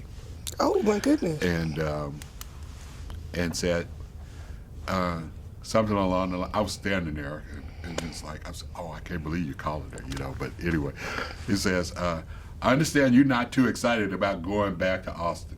Well, and he said, well, the state of Texas needs you to do that because, and then he gave her that spiel about what I could do to help things coming back here. And so you felt that he pushed her along. You felt he was receptive. You remember telling him and him being, Yeah, I did. had that So conversation happen? Sometimes it happens before they reach out to you. Well, no, it was after they reached out, and I said, and I was telling him, it's like, but Jackie is not too excited about going back. And he had been governor of Texas, so he knew kind of what, and so he thought it would be good for me to go back and do those problems too, and that I wanted to go back.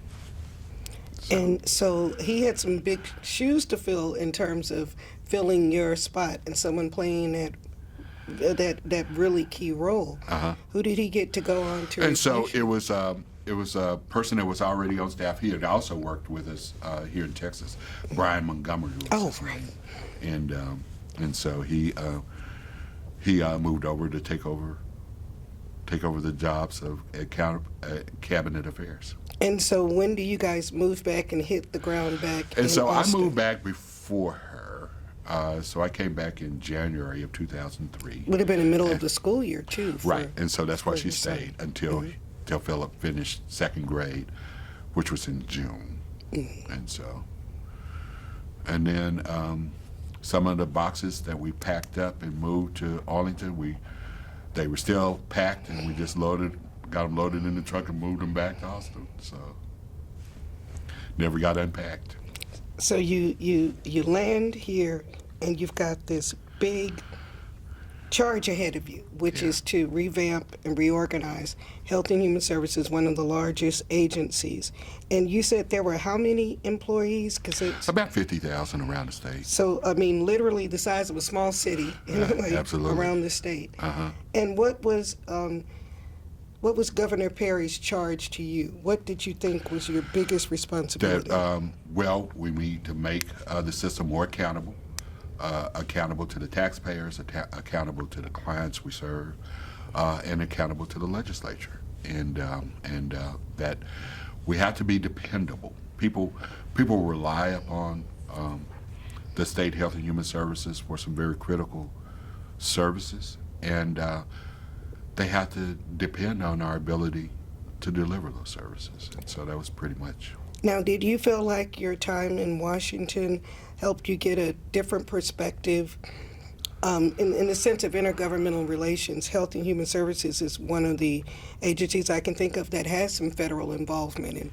And in that sense, did you feel like you had a little bit? Did you come back armed with a little bit of better understanding about what happened to things fiscally even before they got on the desk? Or? I certainly think I did. Yeah, and so two areas in particular. One is with OMB, which is in the office of the president, you know, and so getting to work with them some in their process and understand the ways they think about some things, and some of the involvement they have in approving and disapproving actions, you know, that the states might want to take. The And Office so- of Management and Budget that sort of gave you you got to have an up close look on how some of this decision making is what I'm understanding. and then the Department of Health and Human Services. And, you know, and I had worked a lot with Secretary Tommy Thompson, I was gonna- you know, okay. who was Secretary at the time, and we had some other staff people from Texas there, and so I got a pretty good understanding of what was driving and motivating them, and the CMS, the Center for Medicare and Medicaid Services, and so it's a key agency in the relationship with state health and human services because they provide all the Medicaid funding and the regulations there, and so yes, I do think it helped me gain a better understanding and appreciation of the role that the federal government seeks to play and why they view their perspective on a lot of issues and things for the state, and I think it enabled us to kind of get to more common ground. So in this position, once again, and I'm going on memory, you certainly would have been one of the first African Americans tasked with that. In that sense, certainly one of the few bringing in this kind of federal experience on top of this state experience. Did you then? Do you still have that sense of as you're sitting in your desk now, as you're back in Austin, you're back in the Capitol? Wow, here I am, Albert Hawkins III. It's a long way from the South Side That's right. of Fort Worth, you know, to the White House, governor's mansion, governor's office, and now back again. What's some of the thoughts and feelings, or did you feel like, wow, it's good to be home? Well, you know, Or did you it was consider Austin? Austin's I home. did, yeah. It was a mix of feelings, and yes, it was good to be home. It was good to know all the players that were involved and have history with them, because that enables you to reach out a little more, a little easier. But you know, the responsibilities were pretty broad and deep, and so I think my experience at the White House helped me appreciate and recognize the need to develop strong staff leaders in the right places to support what you need to do and move things along. That it really can't just all emanate from the top. It takes a collaborative team effort to do it, and that's not just words. I mean, that's what it means. And even then, moving a bureaucracy takes patience and time and effort. I mean, for it to move across that system. Now, as you're back home again, back in Austin, did you feel again that you're bringing the UT brand, or was being back in Austin? Did it give you an opportunity to be involved? Were you in, for example, Texas X's or Black Alumni Association or any of those types of involvements? I was a part of Texas X's and Black Alumni associations. No other kind of relationships with the university because some potential for business conflicts, and so didn't do any of that. You got to be careful of conflict of interest as well. Right. But it was great to be back and to to be back home, as she said. Well, I have to ask about another important date for a lot of people, the 2008 election, and then the rise of a young senator from Illinois, Barack Obama. Yeah. What was it like for you, having had your experience being on a presidential campaign, to watch this young senator, with a very young family, Right. and a strong wife? So these are some familiar themes for you. Right. But to watch that process, did you look at that and say, "Boy, this brother is going. He's up against it"? I mean, or no, it was more. I mean, did you feel pride, a sense of worry? overwhelming pride, for sure. You know, and my ideology differs a lot from his. But the sense that he was able to rise to that, he was a prodigy. I mean, that age, for him to achieve that, It's remarkable. I mean, it really is. In that he was able to overcome those challenges and be the first black president of the United States. I mean, that was remarkable in a sense of pride. When you would walk into the White House every day, just as people clock into their jobs, did it occur to you that there would be an African American sitting there, and so soon, really, after you left? I mean, okay. Some of us thought one day. But how Intellectually, long? it's going to happen. Yes, sir. No, I never thought it would be that soon. I mean, but you remember now. So who was on the horizon for that? He was not on the horizon for that, and so it was phenomenal. And so intellectually, I knew it would be at some point, just not that soon. Have you been to Washington, back to Washington, since you've left the White House? I have. We have. And so, while President Bush was still in office, he would have his birthday party on the 4th of July. And we were invited back for that. And it was always great to celebrate the 4th of July there at the White House, and then look out over the South Lawn, and you can see the Washington Monument and the fireworks. Did you? So that was always. So now, when you go back to visit as now a former staffer, but a friend, certainly. I mean, a colleague, friend of 43, as he's affectionately known, as our 43rd president. Now, where do you stay when you're in Washington? Did you ever get? But see, he's not in Washington very much. I don't visit him in Washington, so we've been to Dallas a couple of times. So we have to ask the question: did you ever get to spend the night in the Lincoln bedroom, for example? And people ask. No, I did not. I did not spend overnight at the White House. We did stay at Camp David. Oh, wow! Which is 3-4 times. Beautiful part. Yeah, of it is. It's wonderful. Yeah. So, wow, Camp David. Because Camp David's supposed to be a working retreat, I suppose. So well, yes, but we didn't do much work. You didn't. There you go. And now, and where you're. So now, how did your adult children? We talked a little bit about the effect on your son Philip, but how about for your adult children? What was it like when they look back on Dad going to Austin, to Washington, and now back? So when they were coming back home, they're now coming back home to Austin, or spending time? My adult children, they revel in that experience that they were able to share with us. They got to be inside the White House. They got to experience other things that you don't get as tourists. And so that was special.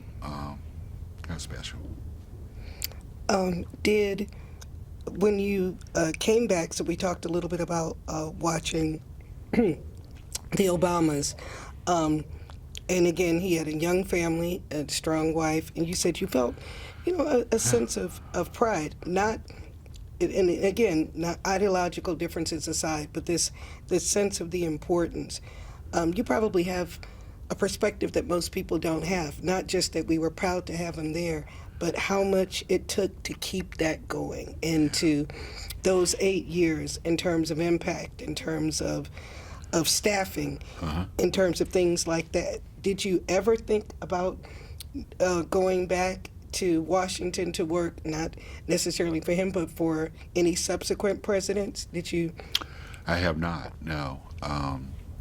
Thought about that. Was that just tells you how comfortable the state of Texas retirement is? Well, it's not just that, but people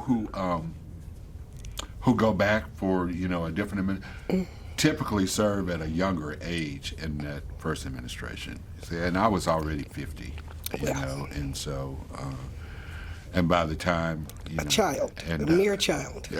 Well, in comparison, some, but I mean, it also has to be.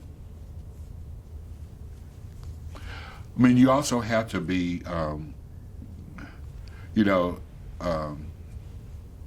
where there's political alignment, there's policy alignment, and personal alignment, and a role for you to play, something and all you want three to of do. them have to match up.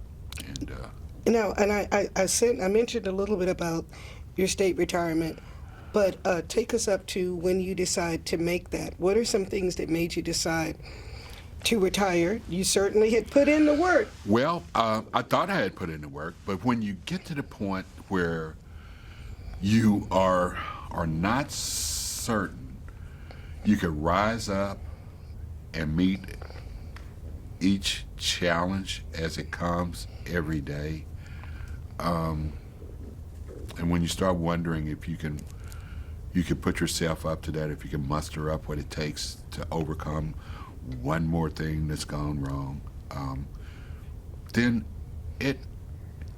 your clock tells it's time for somebody else to take it on, because none of the folks deserve someone who can't be fully committed to doing that job, and so I kind of gotten there, I mean mentally, and it's like, and I might have been physically tired too, I don't know, but it's like, can I really rise up and face the next crisis in Child Protective Services? Can I really rise up and do what we need to do to pull resources together when the next hurricane hits? Or, I mean, and you gotta throw yourself fully into those things. I was just thinking about, so that means Hurricane Katrina happened when you were back. Yeah. Thinking about some of those things that would have happened. Katrina and Rita, actually. Both of them. Would have happened, right, back to back. So you guys Ike. went through some, Ike, yes. You went through Hurricane Ike. For certainly people in the Houston area are still, and like you say, and the next and the next and the next. What made you also think about not just retiring, but deciding to do some consulting work or some kind of work, or tell us a little bit about what it is that you do? I still thought I could add value to operations, and where I saw the real opportunity and need was, government and private sector come together and, collaboration and partnership through contract to attack certain issues, and it's oftentimes that the two sides don't know what they're talking about. They don't talk well to each other because they don't understand each other's world. And I thought I could help bridge that gap, and that's really where I focus. And so is understanding what the policy need is on the public sector side, and bridging the gap to the operational and capabilities on the private sector side. And when you can get those two things matched up together, you have an effective means of addressing a problem. And so that's where I see, my bringing value back into the process. Can you tell us about some of the any honors or any testaments to your time there that we could have now? What is the Albert Hawkins III legacy, both to the state and to the country? Well, I think the way I remember my service, and of course I'm going to be kind to myself, is that Please do.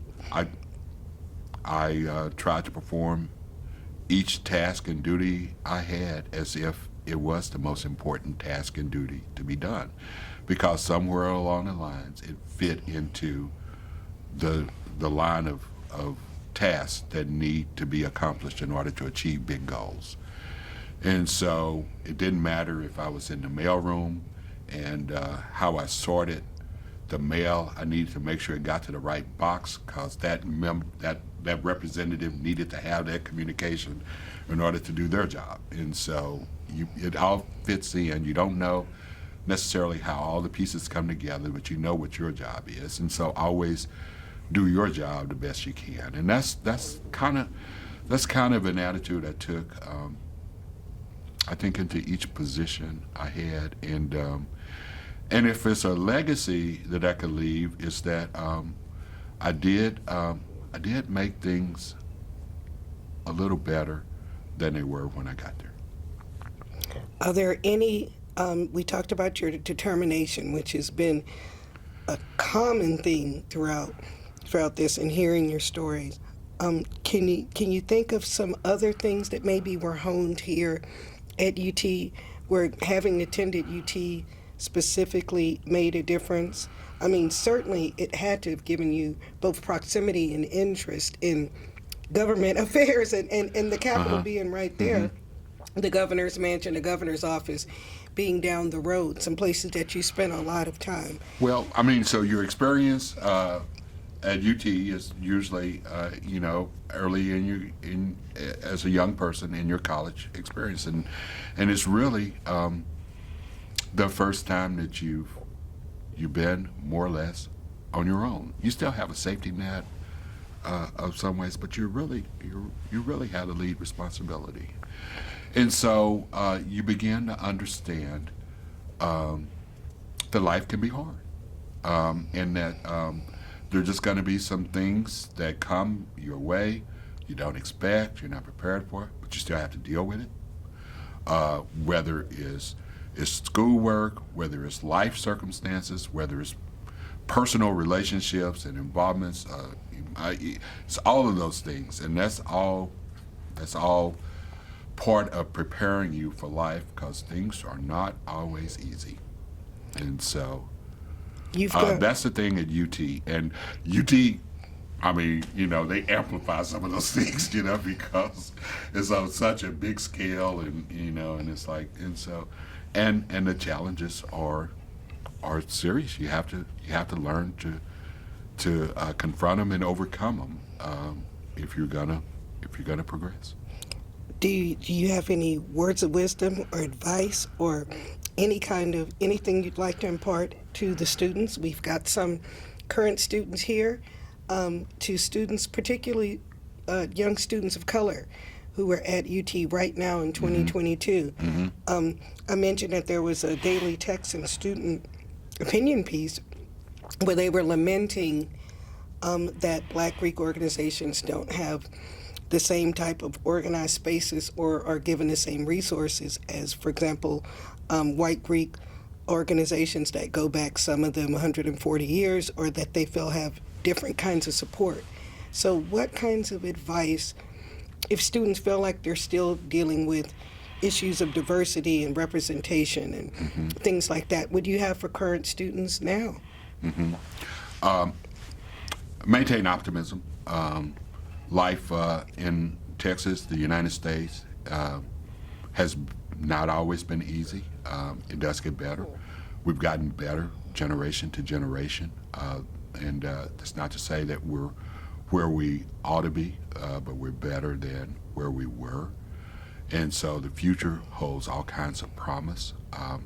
You just keep moving forward. Don't let life's challenges discourage you and cause you to give up, because we need you to succeed. I can't think of more poignant words really than that. Is there anything that you'd like to share with us or tell us or impart to us that I haven't asked or that we didn't touch on? And No, you've been quite thorough, and all I can say is hook 'em horns, and I'm ready for another national championship. you got to talk to. I know some people you need to talk to. I know some people you need to talk to. So that has been. I mean, you've told some amazing stories. You've blazed quite a trail.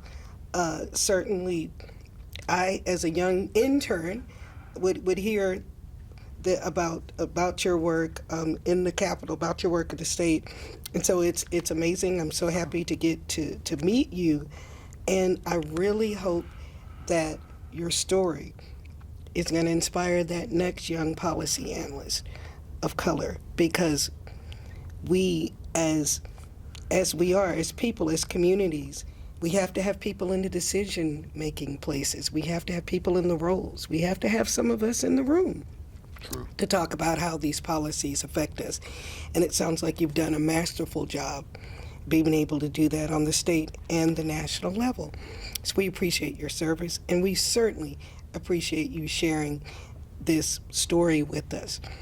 And thank you for thinking it's important, if you did, for you to take your time.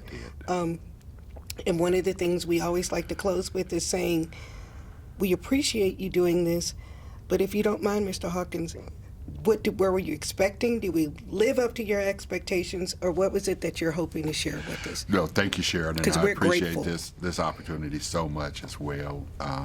I did not expect that I would have as much to share, so that's a testament to your ability, and so I appreciate you for Your materials. for drilling into some of those areas and getting me to speak about them. So no, I think it's met my expectations. I hope that it can help serve the bigger purpose of the project. And that's what we're hoping to do with stories like that and contributions like yours. And we can't wait to see the photographs that you and Lady Hawkins have Yes. brought. So we can't wait. Thank you so much for joining this project. Thank you again. Thank you, Mr. Hawkins. All right.